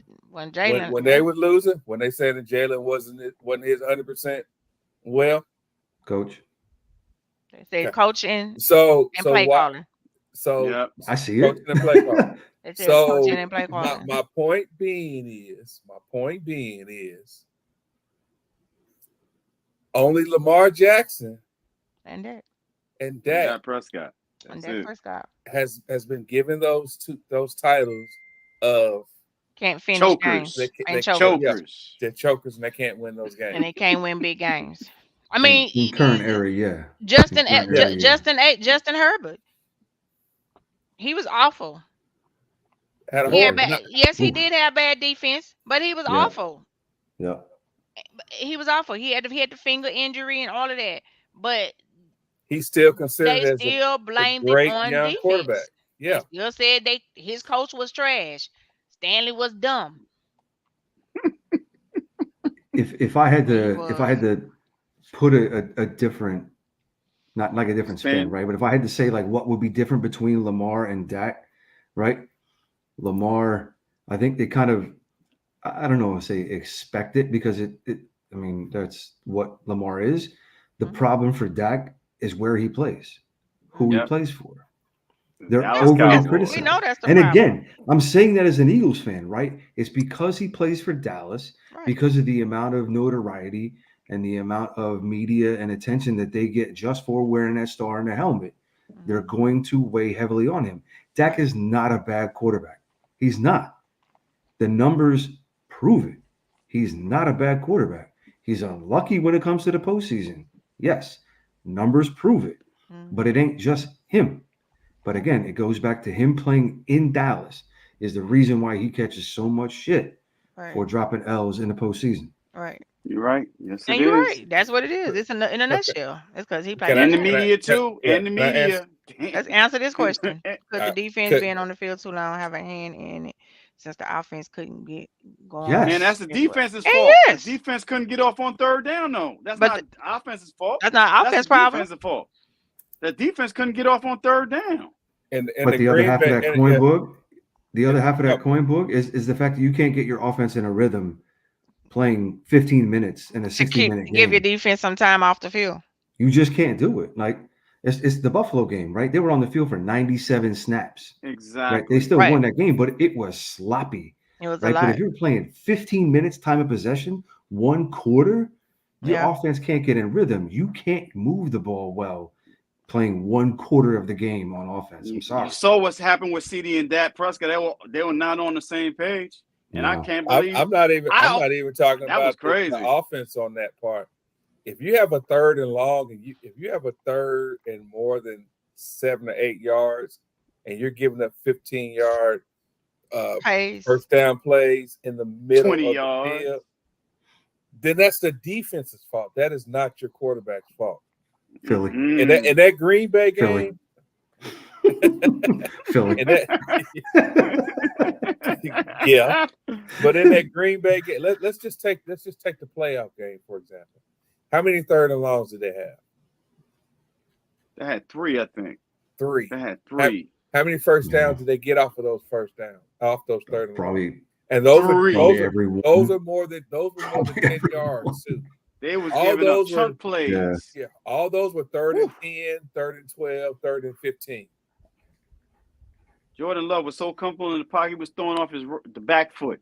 He wasn't even setting himself. Just, I was like, well, damn, Brett Favre. So Kevin, I'm even take it one step further on this. That's what we just said. Defenses rotate players out a whole lot more than offenses do. Mm-hmm. Mm-hmm. Well, if we had a running game, that wouldn't have been a problem either. But nobody wants to Exactly. talk about that. Exactly. We need a running game. And We need to exactly. be balanced. You got to That have a works. running Balance. game in order to have balance on your offense. Running game, open up the passing game. It also takes pressure off your quarterback. Yes, it does. A whole lot of pressure. It Philly. help extend plays. It help extend drives. If A you whole can run lot. the ball. Hey, you beat too high safety by running the ball. Too high safeties. Oh, we got running lanes. Run the ball. If you can run the Couldn't ball, do that. you Couldn't do that. You can It's keep so your strange offense hearing on the this. field longer. It's so strange. So strange hearing this. It's almost like we both said the same thing. Saying the same thing. So the point. But it's true, I though, think Joe. I think the point that we're trying to get to you, John, is is that if you would have been on the show earlier, you would have heard us say that there are times that Dak put us in positions So to make not to win a game. He right, could have made some plays, right, but it's only so much one man can do. He's right. only so much that one player can do. If your quarterback is out there throwing for 400 yards a game, and your running game is only getting you 70 yards a game, your starting running back is only giving you 58 yards a game. Mm-hmm. What else is your sports quarterback supposed to do? I'm asking a legitimate question. I'm not trying And to then you got anybody. issues with your O-line blocking. You got issues with your O-line not even protecting your quarterback. By the time he stepped back, stepped his feet, the defense coming through on him. Still. Yeah, still was terrible, awful. Horrible. Blitz. Blitz. Chaz Green 2.0. You know what I'm saying? And I mean, we could chop it up to the fact that I feel like he came back. Maybe he came back too early. He wasn't ready. Probably did. You know, and I'm sure he did. With the type of injury he had for his weight size and everything, he probably was just too soon. You know. But at the end of the day, you have to have a running game in the league. I don't think anybody said we didn't need Zeke. We needed to replace Zeke. That's the thing. We needed to replace his production because we all knew that Pollard wasn't a every down back. He wasn't an every down back in college either. Nope. He was a scat back in college. Yep. It was actually we knew that. It was actually a slot receiver in college. That too. So we didn't say that here. We sure didn't say that. Nah, we never didn't said say that. We all said that we wish that Zeke would come back for less money. Right. We said Pollard probably needed more touches. Right. Mm-hmm. But we said Pollard did better coming off the bench. Yes, indeed. Mm-hmm. Yes, indeed. That's what we said. We said Pollard did better coming off the bench because you even seen it when Rico Dotto played and Rico Dotto was playing first and Pollard was coming behind Rico. You seen a different Pollard. He's a change of pace guy. That's Kevin, why we just me playing with personally, you. as We an know what Eagles you fan, said. I was happy when I made him the number one. So because I knew it. We saw it. We saw it. I mean, let's be. I just looked up Zeke's numbers, right? Zeke's yard per carry this year with him away only went down 0.2 yards. But think about where he was and what he was doing. The amount of carries he had, the attempts were 50 less. 50 less. Jeff, we were happy the Eagles stopped running the ball too. Ooh, yeah. Eagles, y'all had a great running game last year. Mad as hell. So Swift is a free agent this year, right? Yeah, he is. But he's probably gonna stay in Philly because he's from Philly, though. He's from. They're gonna resign him. But here's the thing that worries me, right? Is he said like, oh, I'm gonna knock on wood right now, right? He said almost the same exact shit that Booby said last year before we cut him loose. Before we had to pay him. I want to stay in Philly. I hope they bring me back. I love it here. I want to stay. Can y'all please bring me back? And then they said, bye, Booby. Yeah, but he's from Philly though, too, though. So he went to Catholic school. He grew up in Philly. So, but he Booby went to Penn. Us from somewhere. Shit, Booby went to Penn. Yeah. Right? He's a local product too, right? The difference between those two is fumbles. So let's and Swift had a healthy year. I was surprised to see him stay healthy all season because when he was in Detroit, he was hurt every season. Me too. And maybe that was a product of the offense. Maybe that was a product of how maybe it could have been the turf. Maybe it was the turf. Maybe. Or he split carries with two other backs with Philly also. Yeah, that's true. I wouldn't say split carries, but well, but you know, Jeff with the subliminals. I wouldn't say. Sean, put John question back up again. So we keep riding with Dakota for what reasons? He's proven he can't win big games, so we do move on from him. Okay, so again, 4 years from now, for the people that didn't hear for the first time, I'm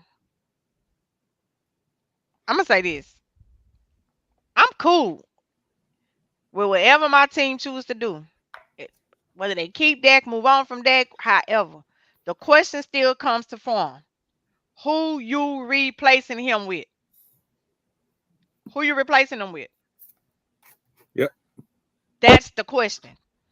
All the other stuff, it don't even matter. Who you replacing them with? That's all I want to know. Oh, Nikki, you ain't know we trying to trade up who you into the replacing top them 10 to with? get a quarterback. You ain't know that. We gonna trade I that mean, for a top 10 pick. You ain't know if that. you want to go off of what now, if we had a better spot in the draft, then I would say, okay, well, yeah, we probably gonna draft a quarterback early. We're gonna probably draft one of these top quarterbacks. You know what I'm saying? However, you know what I'm saying? But we don't have that. So by the time we get to us or our first pick in the draft, we might still draft a quarterback, but it ain't gonna be none Mm. that's gonna be. We're It's at gonna be down 28. the line. We're You at know what We I'm pick number 28. saying? It's not 24. gonna We be no pick 24 quarterbacks this really year. left there that you could walk Mhm. in and say could take some that can replace somebody. Again, who you getting? They want Even Mike even Penix even Jr. if you look around the league with other teams, with other quarterbacks, who are you going to replace him with? And it's all fine with me. Because to be honest, I'm at the point to where I'm ready for Dak to leave Dallas. Because I'm tired of the fans. I'm tired of the fan base. I'm tired of I'm tired of it. So if y'all think it's better out there and y'all think we can get better out there, drop the names. Tell me who can we replace him with that could come So, in, can win, can get the job done immediately the way that y'all want it done. so can I let Jeff answer this next question? Yeah.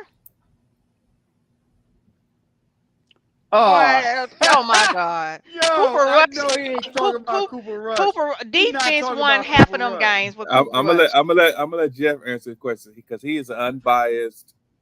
He's unbiased to this answer, so I'm not even gonna answer. Hey, yo, take it away, Jeff. Can he fill in? Sure. Can he win? No. Dallas moving off Dak right now is there's a snowball's chance of hell that they move off Dak right now. Honestly, you got Dak for at least 3 to 4 more years in Dallas, at least, right? And that's before the extension that we know has to come because we discussed this earlier in the year. That $61 million cap hit that has to be reduced, has to, in order to have any sort of opportunity for your team to do anything, because you have a lot of free agents and a lot of folks who need money to stay. And if they don't move on Dak's contract now, it's over. That window that Jerry Jones said this next year is going to be the year. And trust me, I've already made fun of that, right? Because we do it every year. We I'm talked sure. about that. We don't believe him. We don't believe him. Right? I ain't nobody But worried about every Jerry. year is his year. And he Jerry- understands his talking trash. mortality now, which I Jerry- think that's Jerry good just that he talking. understands his mortality, right? Jerry just But talking. you're not moving off Dak. So it's a non-issue. Right. Big time. It's Big Move to be on from honest, Cooper there's Rush. no way to Let move Cooper from Rush him go right somewhere. now. Let It's Cooper not. Rush go somewhere. Free up that cap. Let Cooper Rush on somewhere else, right? Let Trey step up to number 2 and just get you a 7th round draft pick, rookie, right? And develop him. Right. It's not. It's simple. It's 5 to more than 7. that, though. 5 to 7. Just from Cooper the Rush quarterback was a free perspective, I'm agent talking last about. year, right? Cooper Yeah. Rush was a free agent, and nobody tried to That's sign my him. point. Thank you, Kiara. If Cooper Rush was Nobody supposed to tried be to so sign him. good, nobody moved on him. Zero. Nobody. That's how he Right. ended up back on our roster. Because nobody moved on him. He was a free agent for at least a month. Ain't not one team called and said, let's get Cooper Rush. Can we get let me get him to a deal? We Not put him one on team. Yeah, we put him on waivers. Nobody claimed him. Nobody. 0 teams in the league claimed him. 0. Here's the And he other couldn't What's thing. the score over saying? 20 points. Even when he did play those games. And if y'all want to really talk and y'all really want to say something, y'all want to ride Dak about not playing against teams that was above 500. He didn't play against teams that was above 500. When he played against the one team that was above 500, he threw 3 interceptions. He choked. 3 Which against was Philly on Sunday night. Philly. that was gonna be a deciding game for him, and how fast they really decide to rush Dak back. If he would have won that game against the Eagles, they probably would have let Dak stay out another 2 more weeks to make sure his finger was totally healed. But when Cooper Rush lost that game against the Eagles, they was like, "Nah, we got to get Dak back in here." Sean, put up Kevin's last comment. Mm-hmm. While he's doing that, how many draft picks y'all got? Not that one. We ain't even. We have know, seven. We have The 7 one draft from We got the two- one from, we the got one two from commissary. 948. Yeah, we got two 7 commentators. picks. Did you get 2 comp picks? Okay, because I'm just Yeah. looking Yeah, at we it got said 2 5. comp picks. So we It have said 7 5 picks one day altogether. ago. So, Yeah, I know. Well, it's 7. They didn't update it, so we have 7 picks. So we got 7. Yeah. Yeah, we have 7 Sean, not picks. that one. The one before that. The longer one. Yeah. Look, we said it was Romo, so he was replaced. Sorry about the injury. Then we said it was a coach, McClappy, and he was gone. Then we said it was the OC, and he's gone. So what next besides Jerry dying? It's the culture. So I'm gonna say this. Mike McCarthy has not prepared this team for both of the playoff games at home that we had. Remember the first game, he said that the players came out scared. Yep. Remember he said that? Yep. The players came out scared. So that means if let's say the players were quote scared, that means the coach didn't have the team. He didn't build up the team's confidence about that game. This past game against the Packers, I don't care what you said. That was horrible coaching from Dan Quinn's standpoint and the first quarter Mike McCarthy standpoint. Horrible. So all the motion that we were doing towards the last 10 games of the season, how much motion did you see in that Packers game? You seen CeeDee Lamb set from slot to one side to slot to the other side. That's not, that's not like real. That's not really motion. That's just resetting the offense. If they would have won in motion, I was gonna say if they wouldn't win in motion, then you would have known if they're in man in zone. That's why you go in motion most of the time, so you can see what the defense is running. Why didn't they do it? I don't know. Go ahead, Sean. I'm sorry. So why do you think the teams are taking the running backs and spreading them out wide and then bringing them back to the backfield? I mean, anybody who knows football can answer that question. Mm-hmm. Why do teams do that? To show what defense, so defense can show their hands. Mm-hmm. Why do you think that San Francisco, Detroit, Buffalo, Kansas City, why do you think those teams motion not once but maybe twice during a play? There's a reason why some offenses are more productive than other offenses. Yep. Go ahead, Jeff. Last in the league in motion. 32nd in the league in motion this past season. We sucked with motion. Right? And there is a reason why we looked at Kellen Moore and not Cliff Kingsbury for our OC because of that reason. Well, shit, right? We sucked because in motion of what too. he did in Dallas. Right, but you didn't use it less than 30% of the time, or just over 30%. That was actually his passing completion percentage was really high when we went into motion. Because it was like 74%, I believe. Just because exactly what Sean said shows the hand, right? And that's where you get into the nuts and bolts of the game, the strategy or the strategery, if you will, of developing an offense and how you force a defense to show you what they're doing as much as possible. So, John, I'm going to put up your last comment, and then I want you to do your research. I want you to put up the stats for the Lions game. I want you to put up the stats for the Lions game. And yes, Dak threw 2 interceptions. But I want you to put up the stats. And I want you to also put up the stats of the running game. And I want you to tell what kind of help did our passing game have. I'll be down. Then we not just sit here and say that Dak have had his faults in games. Dak have had games that he should have taken over. Dak have had games that I feel like I sent, like even with the playoff game, I was like, Dak, you could have ran. Dak, why you holding the ball that long? Why you made that throw, Dak? Why you did that? You know what I'm saying?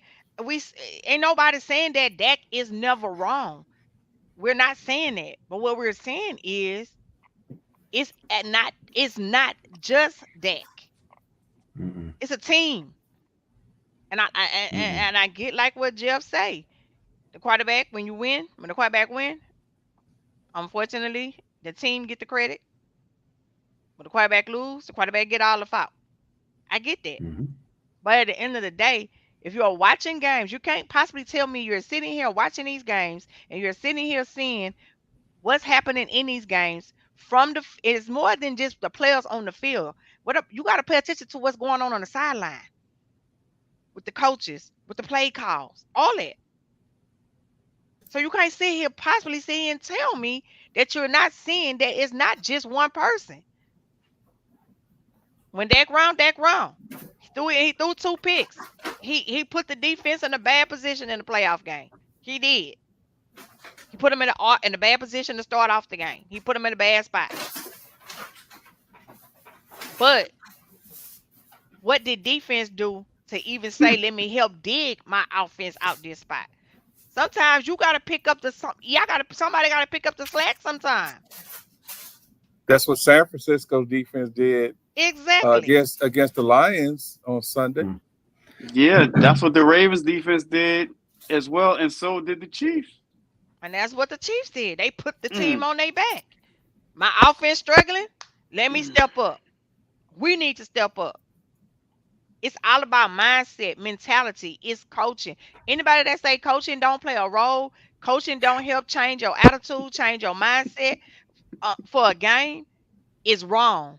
Because when the 49ers went in that locker room, you could see the defeat looking on their face. They went in the locker room down 24-7.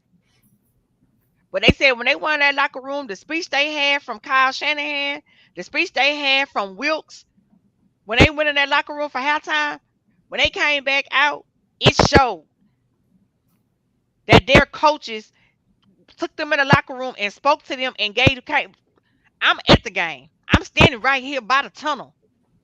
For when they ran in for the halftime, when they came out for the halftime. And I did that for a purpose because I wanted to see what type of fire they was going to come back out with on their field in the second half, the Dallas Cowboys. When they came back out the locker room, what did I post? What did I text you, Sean? What did I say? What did I text you? I said, these motherfuckers going back on the field the same way they came in the locker room. I said, we ain't about to do nothing in this game. I said, we ain't finna do nothing. I said, they came out the locker room the same motherfucker way they went in. That's exactly what I text Sean. I said, they ain't finna do nothing. I moved over from where I was to get to that section before they came out because that's what I wanted to see. I wanted to see if I was going to see a different fire of them coming out at halftime. I did not see that. I did not see that. And you know what I did? I was sitting where I was at, I was still sitting behind them. But instead of standing behind them like I normally do through the whole game and whatever, I sat down. I ain't finna keep standing up because I know y'all ain't finna do nothing because y'all did not come out this locker room with a different intensity. Y'all didn't come out this locker room with a different fire. I looked at every last one of them when they came through that tunnel. I was like, man, these motherfuckers finna go back out here and play the same way they played before they left. That's exactly what I said. And that's what I text Sean. I say, bro, I said, you can go to bed. I say, because they ain't finna do nothing. I said, they came out here with the same way they went in. They ain't finna do nothing. Mike McCarthy didn't have it in him. Dan Quinn didn't have it in him. I seen Dang. There's nothing no more evident as far as how far coaching can take you than what happened in Houston this Thank year you. with Thank D'Amico. you. Right Mm. now, that being said, right, the players' play They bowed. is also important, right? And It is. I gotta lead back to John's last comment where he's talking about, look, if you want to win a Super Bowl, you have to get Dallas out, or you have to get Dak out of Dallas. Look, man, Dallas is in between a rock and a hard place with Dak right now. You have at least 3 to 4 years before you can even think about moving on from him. Otherwise, you're going to eat $60 million this year trying to move on from him, right? Which you're already negative in the cap. You can't sign do that. a rookie. You can't sign a free agent, and that's losing all your free agents. You are not doing shit until you restructure him. And then when you do that, you got him on the books for at least 3. Right? Minimum of 3. Minimum. Right? Because the way that you have to structure that contract to spread that out, you have to keep him on the books for 3 and then run some void years on the back end of that to absorb that dead cap. Right? Yep. That's the only way you can do that. And this is why I love the cap. This is why I look at what we do, because we see this so much with Howie Roseman, right? And I'm not saying Jerry doesn't do a good job, because he definitely does. He builds good teams. But he's dealing with some of the stuff that we had to deal with right around the Carson Wentz era, where we had to eat $35 million. It ain't 61, but 35 was a hefty freaking bite to take out, right?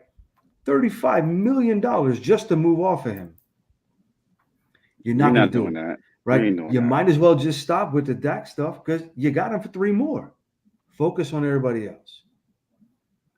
Give me a running game and some linebackers and a defensive tackle. I'm not even that a we don't Dallas have fan, to right? Like Sean, weight. Boogie, Nikki knows I hate the Dallas Cowboys, right? Yep. I hate in them. the chat groups. I see it. Yep. I hate them. I see it. You know what? You know what it is? It ain't even the Dallas Cowboys that I hate. It's the fans. It's the fans. It's the fans. It's the fans. And Just clearly call you me see why we hate them a too. low melanated Stephen A. Right? You know what I mean? Yo, that was Like, funny. It is what it is, right? But you have to stop with the Dak stuff. You got him. 3 more. If you're not doing it in 3, then you can move off. I just don't understand how the NFL coaches, players, executives can put this guy's name up as an MVP candidate, even though he's not going to win the MVP. No, Lamar gonna get it. Yeah, but he was an MVP candidate this year,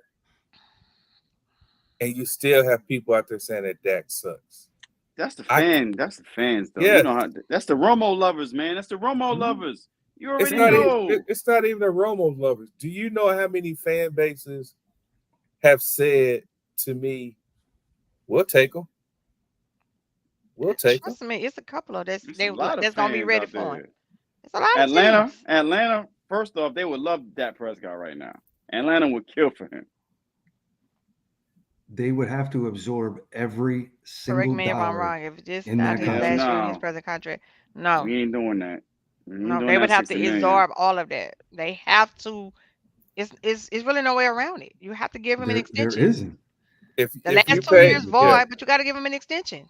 yeah, So no if way you pull up around it. cap, yeah, let me see current cap Yeah, space. if you Sorry, I'm if speaking you, out loud. No, if you let go of Dak right now, the Dallas Cowboys would be a bottom 3rd team in the For league. like the next easily. 3-4 years. Yes. The next 3-4 years. Yes. There are 3 teams right now, pre-draft, pre-free agency, that could absorb every dollar from that Dak contract. That's Washington, Tennessee, and New England.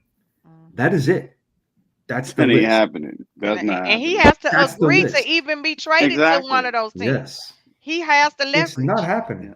He has to agree to that. He has a no trade in his contract, so fans don't understand that either. They don't He understand what have no a no trade trade means. clause and a no tag exactly, and a no tag clause. just like Kevin said, who are you going to replace him with? That's They my say question trade. I asked. They say trade. Trey Trey Lance? ready. They say Trey Trey is ready. They Trey say is Cooper 2-2 Rush. as a starter in the NFL in 3 They years. say Trey ready. He was They top say 3 Cooper pick. Rush. They He's say ready. Cooper Rush. 2-2 as Cooper. Let me go look up Cooper Rush stats real quick. Ain't worried about Cooper Rush, but everybody keeps saying, why not Trey give Lance, Trey a yeah. chance? Let Trey go. Trey Lance He is played for the 2-2. 49ers. I'm like, he's not ready yet. He only played like Yeah, Keith, 10, 12 games Yeah, total. Keith, we just answered that. Yes, this is the last year of his contract. Yeah, this is the but it's last for year. $60 million. It's the $60 million. 60 So they million. have to It's extend million. him. $60 million. Even if They it's a can't take post that June hit. 1, even if it's only post June 1, it's 58. It's 58. If it's post June 1, it's 58. And if they Well, if You're they say saving $3 million. yeah, Break out the confetti on $3 million. if they say, okay, You can't do Dad, that. this is your last year with the Cowboys, you, as they just said earlier, you've lost every free agent that you have on the Every team. free agent. Every free agent. And you're Lamb, not going to be able to Anybody bring pay in Lamb, any and you ain't free- gonna be able to play Parsons. Parsons. Yeah. you can't do nothing. Not stuck. Yeah. taking into consideration, Cowboys are $19 million over the cap right now. Already, 19 million. yes. Already. We You already 19 cannot million sign over. a single draft pick. Not one. You can't do diddly. That's and you why only they got that's why 7. they restructuring all the contracts. They are You have restructuring no choice. because they You don't have a no choice. choice. Right. We don't have a choice. This, We don't have a choice. honestly, and I Dig, said Zach, this years ago, and I think Sean, we Law. talked about this years ago. This is the effect of the Ezekiel Elliott contract, Yep. Yeah. where he demanded his money 2 Up years front. early. Yep. Yes. This is the direct effect of all of that. Yep. And he the last running back that's gonna get that type of deal. If Mhm. we would have did it right, if we would have did it 100% right, we would be having this argument now on whether to re-sign Dak to a contract, and we'd only have to pay him $25 to $35 million yeah. That's a year. Jerry's fault. That's Again, Jerry's that's fault. Jerry's If fault. they would have playing extended the Dak when they political game. extended That's on him. Carson Wentz Yep. contract, you would have got Mhm. Dak for way cheaper than what you got him for. Yep. Nobody want that dead money, Kelly. We can't go to Magic You City can't with that have dead no money, damn Kelly. dead money. We can't go to Magic City with no dead money. We can't do that. That's being in debt before you leave the house. We can't do that. You can't We even ain't gonna sweat have, the we ATM. can't even get them lemon pepper wings. And I'm hungry right now talking about some lemon pepper. Yeah. We gonna, So we you doing? can't even afford a door fee. we man. gonna be in there hungry. Hungry, washing dishes if we keep playing. So I Kelly's right. tell people all the time. This is not Monopoly. So, Not at so all. John said that's why Dak Prescott should have never got the huge contract. Agreed. Especially getting it after an Okay, well, injury. tell him to call and tell that to Jerry. Yeah, but who's gonna replace him though? You Call gotta Jerry understand. call Jerry and Steven. Shit, we This- paid Romo $100 million, Mm. and he This whole ain't. And he Cooper Rush stayed. thing is We paid him GTA. $100 million, and he stayed hurt. And we still paid him 2 years after he was gone. We You know what still I'm saying? paying him too. We were still paying. We him. were still paying him for like 2 years after he was gone. Shit. We paid him $100 million. We do it too. You know what I'm saying? No, So you know, I think Those void years are nasty. the point that I want to get out to everybody who's listen to us. Yes, we have our opinions about a lot of different things, but when we talk about the facts, when it comes to especially Dak Prescott, and when we say that he's going to be our quarterback, it has zero to do with whether we want him as our quarterback. It's right now we have to have him as our quarterback. it's facts. If It's you facts. unless Sean, you real quick. unless you want to Not to cut go you ahead. off. Can you cut the show at the 8 minutes over? Okay. Can you stop it and then start it back? Yeah, you want me to put the yeah. Yeah, just because when we downloaded to the radio, well, last show was 4 hours, and so we kind of went in a little bit. Show. That was a marathon. We kind of went show in, we had on. yeah, All last right. show was 4 We should hours. have had a telethon. We should have had a telethon on that one. All right. Well, thank you everybody for being a part of us tonight. No, we don't And- have to end. I'm not. I got this. Oh, Part 1. Fox My got bad. it. Hold Foxy on. got it. This has been Stars Talking Cowboys, the podcast, with your hosts, Sean Fox, K Boogie, and Cowboys Nikki. Be sure to check us out every Wednesday, 8 p.m. Eastern Standard Time, 7 Central. Also, hit us up on your favorite social media platform. Follow, rate, review, and subscribe.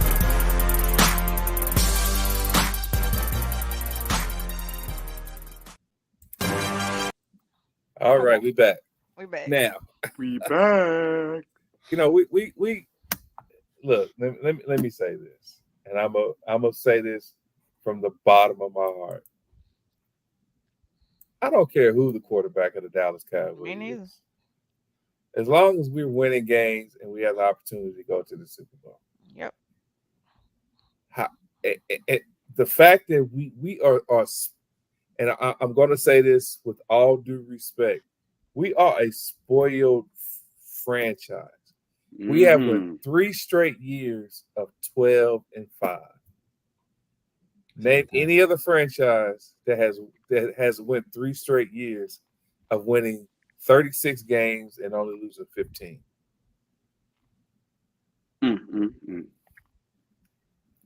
We have been a spoiled franchise. Mm-hmm. And yes, we are tired of losing. We are tired of losing in the first round of the playoffs. We're tired of the stigma. We haven't been to the championship game since this year. We haven't won the Super Bowl since this year. Yes, frustration is boiling over. Mm-hmm. But I guarantee you one damn thing right now. Anybody who's a Cowboys fan, and even Jeff, with you being an Eagles fan, you would give your left arm if the season was to start tomorrow. The new season was to start next week. I don't know if I'll give my left arm. I'm left-handed, so maybe my right. Okay. I got to do it. No, I can't. I'm weird. But nobody can tell me that they wouldn't get up if the season started this Sunday, that you wouldn't get up and watch your team play this Sunday. You wouldn't be excited that you have a new year of football. Man, I would be so ecstatic. I probably would have took off work all week. We be elated right now. I'll be on my way. I'll be going to Vegas. I'll be going to Vegas. My liver can't handle it. So, I think the point of it is that, we all, I get the frustration. I think that, I'm a little older. I know I'm the oldest person on this panel here. I don't know about that. Ooh. Well, go ahead. I'll be 56 in 7 days. I'll be 56 in 7 days. I already beat you. Oh, wow. Well, you look good for your age. I already beat you. For your birthday, you made 56, Kenyatta? Yeah. Oh. I told you I was older than Fox. I told you that. Oh, you was from 60. I told you that. Okay, well, you're doing good. I told you that. I got the fountain of youth. I can't tell you what it is. Jersey water. That's what that is, that Jersey water, huh? Oh, no, it ain't got nothing to do with no Jersey water. I'm gonna tell you. I'll just be making my 50th this year. All right, then. So I'm the baby. Okay. Yeah, you the baby. Yeah, we smell that. We smell that small milk over here. But I think the point being is that 10 years ago, I was one of those fans who said, damn, I'm tired of this and this and another and blah blah blah blah. And then the more I thought about it, I'm like, I'm doing all this complaining, but I'm still gonna get up and watch the Cowboys. I'm not gonna burn my jerseys. Charlotte. Yeah, we're not Skip. I'm not gonna fly to Dallas to go to a game. Good out there in that 12-degree weather. Well, mad. 12-degree weather. We got in there. We was so cold. We was using the hot dog warmers to warm our hands up. That's how cold it was. And that's northeast weather. Yeah, that's what happened. Green Bay brought that weather with them. And the snow. Yes, like Daryl was there. Like all My God, Kelly baby don't nothing get old but clothes. Like my grandma say, I'm they get vintage, old baby. I'm but not. clothes and I said I'm shoes. not old, baby. I'm vintage. Right.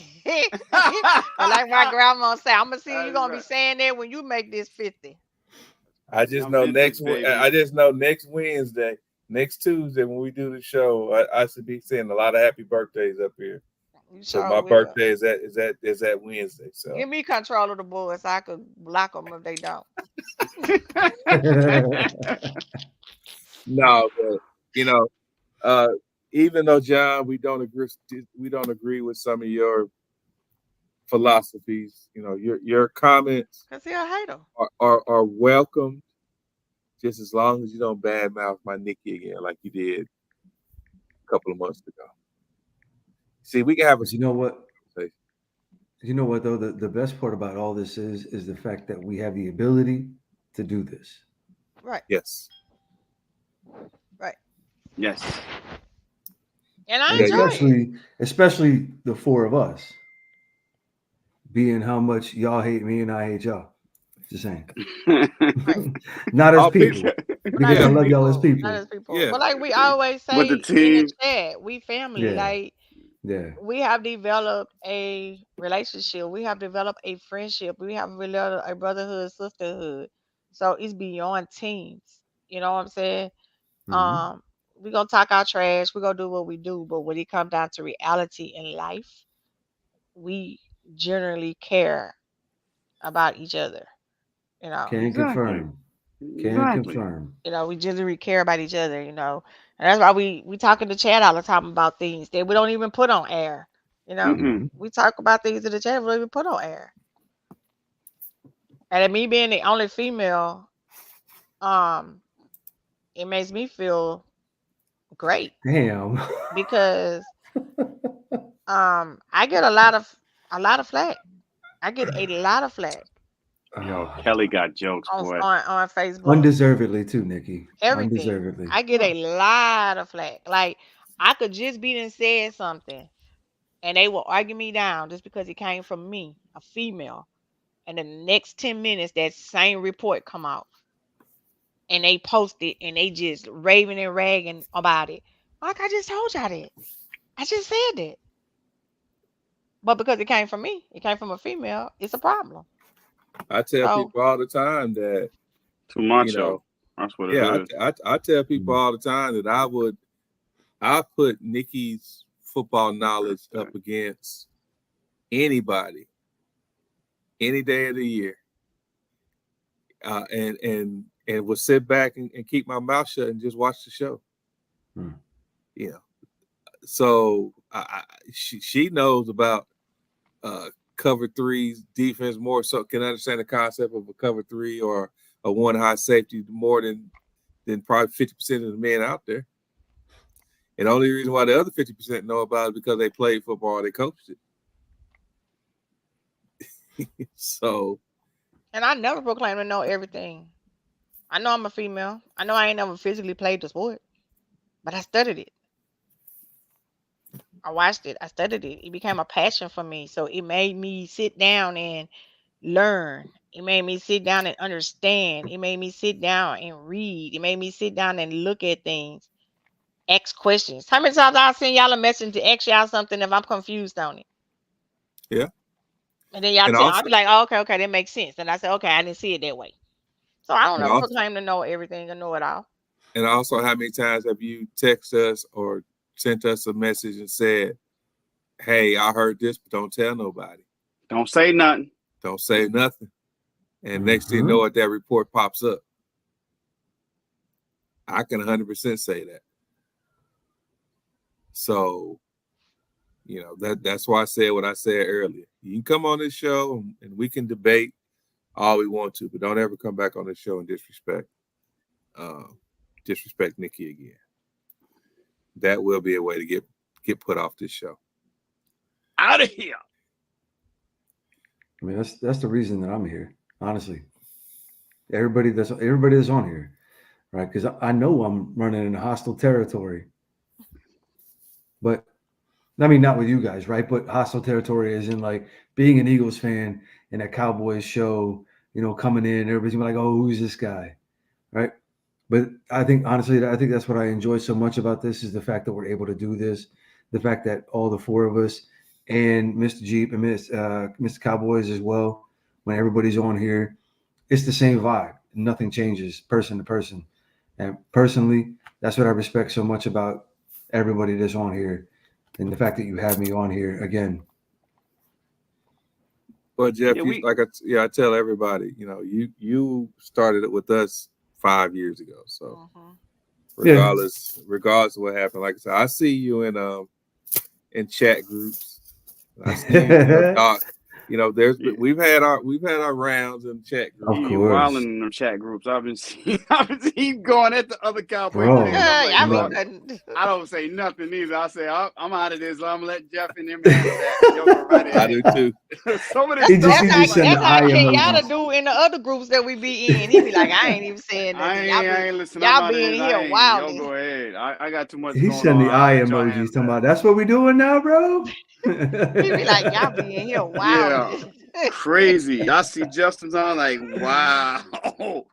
Yeah. This is what y'all doing with Prescott. I'm like, oh my God. Catch I me just in the keep it mood, moving. bro. I'm like, Lord. Catch but me it's in the all mood, man. it's all about being mature and being fans. You know what I'm Yeah. saying? Don't take it personally and don't say nothing out of pocket. That's what a lot of these It's other about fans respect. a lot of other fans when they get mad because they can't come back at somebody, so then they want to get personal. I'm like, come on, man, let's keep it professional. They want to get personal, and that's crazy too. That's the craziest thing when they wrong and then they can't come back with other facts, so then they want to try to get personal. That's immaturity right there. It's just crazy, you know what I'm saying? But hey, show's great, man. Show's great coming. Talking trash about sports. Absolutely. You got your little beverage. Well, I had to go. I had to take the camera off so I could go refill real quick. He Part got 2 the brought to brown. you by bourbon. Lord have mercy. Hey, Bourbon. Yes. This. So what you think about Vic Fangio? What do you think about Vic Fangio as your DC? Man, I mean, it's what we wanted last year. Prior to the Gannon shenanigans. That's why we went after Desai, because he was like, oh, well, he's a Vic Fangio disciple. Boy, did that fail epically. God bless. But now we got the guy that we wanted, right? He has family in Philly. The only thing that's kind of concerning in sorts is the fact that there was all those reports about him not getting along with a lot of the players in Miami, that he didn't allow some of his positional coaches to speak their part in meetings and whatnot. He kind of basically took their information and then gave it as his own stuff, which is kind of like, the relationship with the players. We talked about that earlier with EB. But you got to also look at it too, right? Vic's an old dude, right? He's an older dude. He's an old school guy. He embodies that old school mentality. So while we have some vets that are on the team, right, we are necessarily having to go young now. So that may or may not work out. But he's also done it, from what I've seen so far, done a pretty good job of getting some young positional coaches that should be of benefit to him and fit his scheme well. And also their ties to your favorite alma mater there, Kenyatta, makes me real happy on some of the prospects in the draft. Kool-Aid.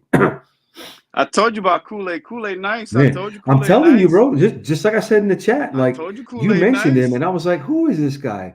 And I went and looked him up, They and I didn't was throw to like, his side. "Whoa, Kool-Aid nice. good. I told you. I don't know good. what the Cowboys going to do in the draft. Hopefully, it's a lineman or a running back or a wide receiver in the first round. But Kool-Aid is good. I've got my eye on 3 players specifically for this draft for us. See, that's the thing. We don't know who our DC is going to be. We don't know what direction we're going to go in. But I mean, also too, with the draft's in April. We're not even in February yet, right? But that's not going to really change anything, right? Because the combine isn't until what, mid-March? Yeah, but Early the Senior mid-March, Bowl's right? this weekend though. They're at the Senior Bowl though. They're at Yeah, the that's Senior fair. Bowl right now. I mean, scouting could take a hit, but at the same time too, right? Like you can watch the all 22 of the Senior Bowl and come back with information. It's not going to give you that face to face. It's not going to give you the opportunity to have those interviews with those guys that a lot of these coaches, coordinators, and scouts are going to have. But it is a detriment. I'll say that, right? But it's not going to be so big as I think, especially if Dan stays. You know And what? I think there could be an opportunity for him to say. I don't know. I don't even know if I want Dan to stay. I really don't know. I don't know how everybody feels about it. I don't know. I'm kind of like I know Parsons love him and whatever, but I'm like, you know, we couldn't stop the run against these power running teams, and it showed in the playoffs. It showed in the regular season. 3 years in a row, though. So it's like, what can we do? But let's say he leaves. Who are the options out there to take over as DC at this point? Right. That are viable options, not just an option, because you don't need an option. You need viable options. We don't know. That's the thing. We don't know. Bill Belichick. Somebody said that, and I'm like, nah. He wants to break the coaching record. While Bill's not coming in, while Bill ain't coming in the supporting role. No, not that. Not to Mike McCarthy. Not that. Sorry. So I don't know. That's a good point. I don't know. Maybe from the college draft. Don't want what's his name? We don't want Ron Rivera. No. Oh no. Somebody said Rex Ryan, but I said no because Rex Ryan wouldn't come in because what happened with his brother? That ain't happening. Rex ain't coming out. Sexy Rex ain't coming out of retirement. But you never know if money He's was enjoying right, that cushy job on First Take.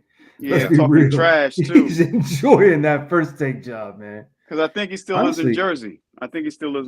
It would make sense, honestly. Like if it were me, right? And speaking from where I'm looking at it with the candidates that are still out there, you know, except for looking at maybe college. With even then, like you don't bring a college guy in to take over DC in Dallas or many other places for that matter.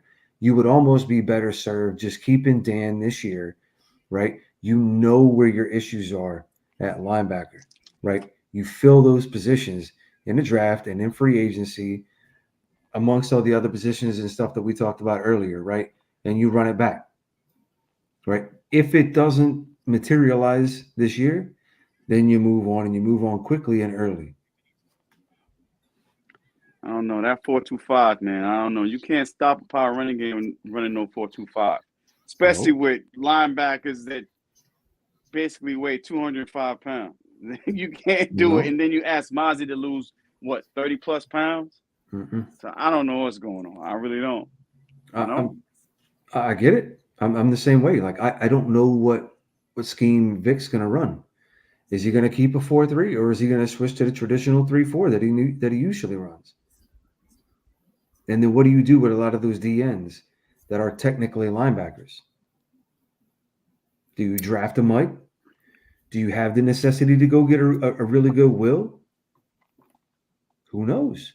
Jordan Davis, aside from his fitness, which he admitted to sucking at, right?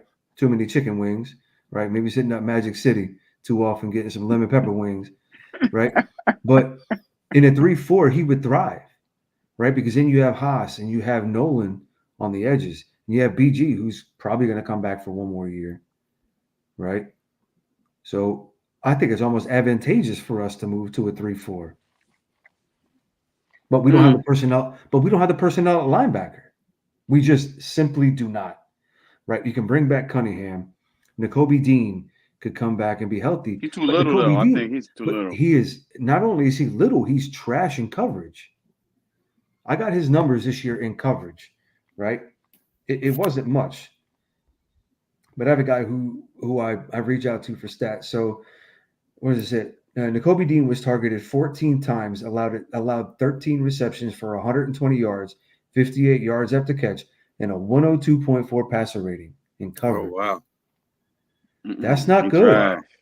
If you have that amount of lateral movement as a little linebacker, you can ill afford to give up a 102 rating, right? And then there's the thing too, where it's like we had Desai dropping Hassan and some of the other guys back in coverage. That's not natural for them. But you know what's going to happen if we move to a 3-4? More of that. So that's where I'm like, all right, well, maybe we need to go get a Mike. And that's one of my 3 draft picks, right? And it's a Hall of Fame Eagle player that son that needs to come in and fill that Mike linebacker. Mr. Jeremiah Trotter, Jr. Mr. Yes, Trotter sir. from Clemson. And if you don't wear Mr. Trotter from 5'4", Clemson. ooh, Lord, if you don't wear 5'4". Oh, Yeah. Lord, Well, another Trotter. unfortunately, we're going to end this show very soon. Old man has to get up in approximately 6 hours. I ain't mad at you, player. I ain't mad Yeah. at you. But it's We can talk definitely all nice. night. Yeah, we could definitely did. We did a 4-hour show last We did week. 4 hours. Last week. We should have did a telethon or something. Get some Right. money or something. I just refilled too. Man, I have to drink this quick. Yeah, we did 4 hours. 4 hours 2 weeks ago. Last week. 4 Yeah, 2 hours. weeks Feel good, ago. We though. needed it though. We needed it though because we both lost. Both Everybody our teams was lost, and we mad. trying to Yeah. find answers. Yeah. Yep. But You we'll know what I'm definitely saying? do a pre-Super Bowl show and after Super Bowl show, and then we'll have the United Football League to talk about, I guess. Yeah. Yeah. The draft, And the the draft. draft, and Senior Bowl, the combine. Yeah. Yeah. Well, we got We got Pro Bowl this weekend. So we got a lot Right. of content. I'm headed we out to can still Orlando. bring. Really? Yeah. Well, my nephew and my niece are playing this weekend out there on the University of Central Florida campus. My niece will be on ESPN. She's doing a spot with Peyton Manning Okay. on the broadcast for the Pro Bowl for Okay. Brave Athletics out of Michigan. And my nephew just got back from San Antonio from a National All-American All-Star game again.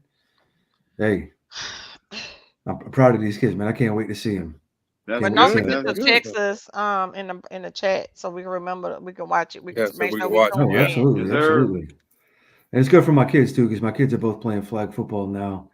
Yeah, I saw your daughter out there with that. You saw the video? I Yeah, saw that. man. Turned 2 on the touchdowns jets. in I 2 saw weeks that. as a running back. That's my girl, man. I saw that. Oh, Dusting all them sugar boys. now. Yeah, man. Well, it's high almost school done. basketball playoff time, so Is it? Yeah, yeah, in Georgia, yeah.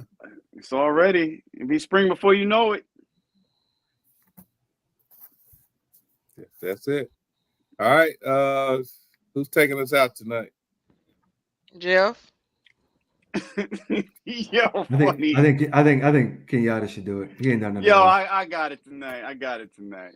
Well, thank everybody for coming out. Start Talking Cowboy Show. We appreciate every last one of the listeners, the viewers, people putting comments in the chat. We appreciate everybody to the safe space. This is why we call it the safe space, because we want everybody to be able to comment and feel free to comment about their dislikes, their likes about any of the Cowboy games, players, and even us at times. But it's all good. So we appreciate everybody for coming out. Too bad we're not playing in the Super Bowl. I wish we were. But hey, there's always next year, right? You know? Yeah, special shout out to like our secret sponsor, Magic City. One day I'm gonna wear a Magic City t-shirt. I'm definitely gonna put that on there. I'm gonna ask my cousin to go down to Atlanta and buy me a Magic City t-shirt so I can wear it on the show. I'm gonna text him. Hell, I might just go down there and go live from there one night. We supposed to do that too. If the Cowboys went to the Super Bowl, we was gonna go live. But Well, Get t-shirts for the crew, Sean. Get t-shirts for the crew. Well, Cowboys play in Atlanta next year, so yeah, I want to come to that one too. I'm thinking about that. Definitely. Oh yeah, that's gonna be the takeover game.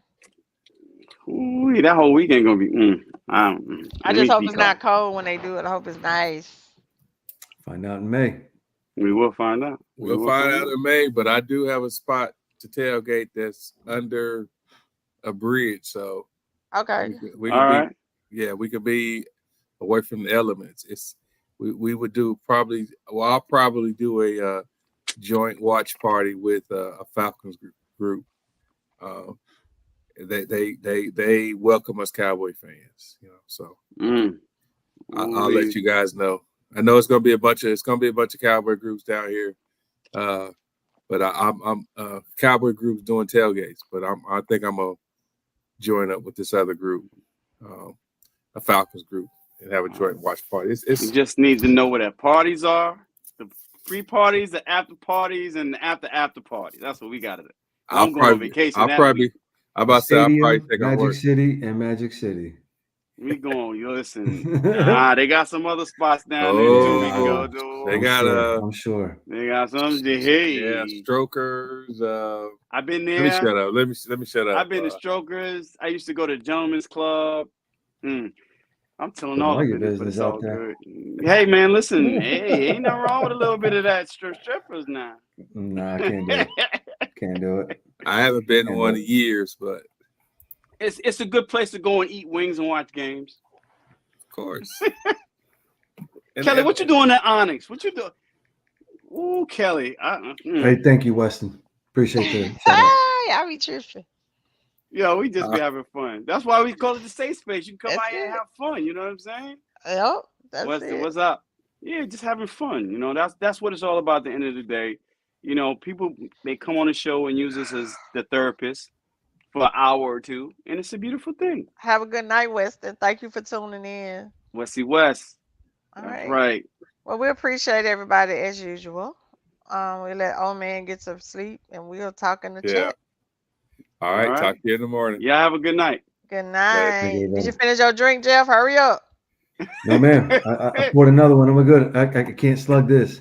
That burn is heavy. He gonna babysit that. Burn He is gotta heavy. babysit that. Or else it's gonna burn. No, this ain't bad. It's just you don't slug bourbon. It's bad for business. Oh, that's Andre right. Brown. Bad for them kidneys. No. It's just the you got to savor the profile, man. Lord They get all that mercy. cherry flavor in there. All right, guys. Have a Later. good It's, night, like, yeah, everybody. it's like that Shay Yak, man. Oh, Can't slug that. shit. We don't need that Shay on here. because you start talking and won't stop telling lies. All right. All right, y'all. All right. Have a good night. Cat Williams. Have a good Yeah, night, guys. right. All right, later.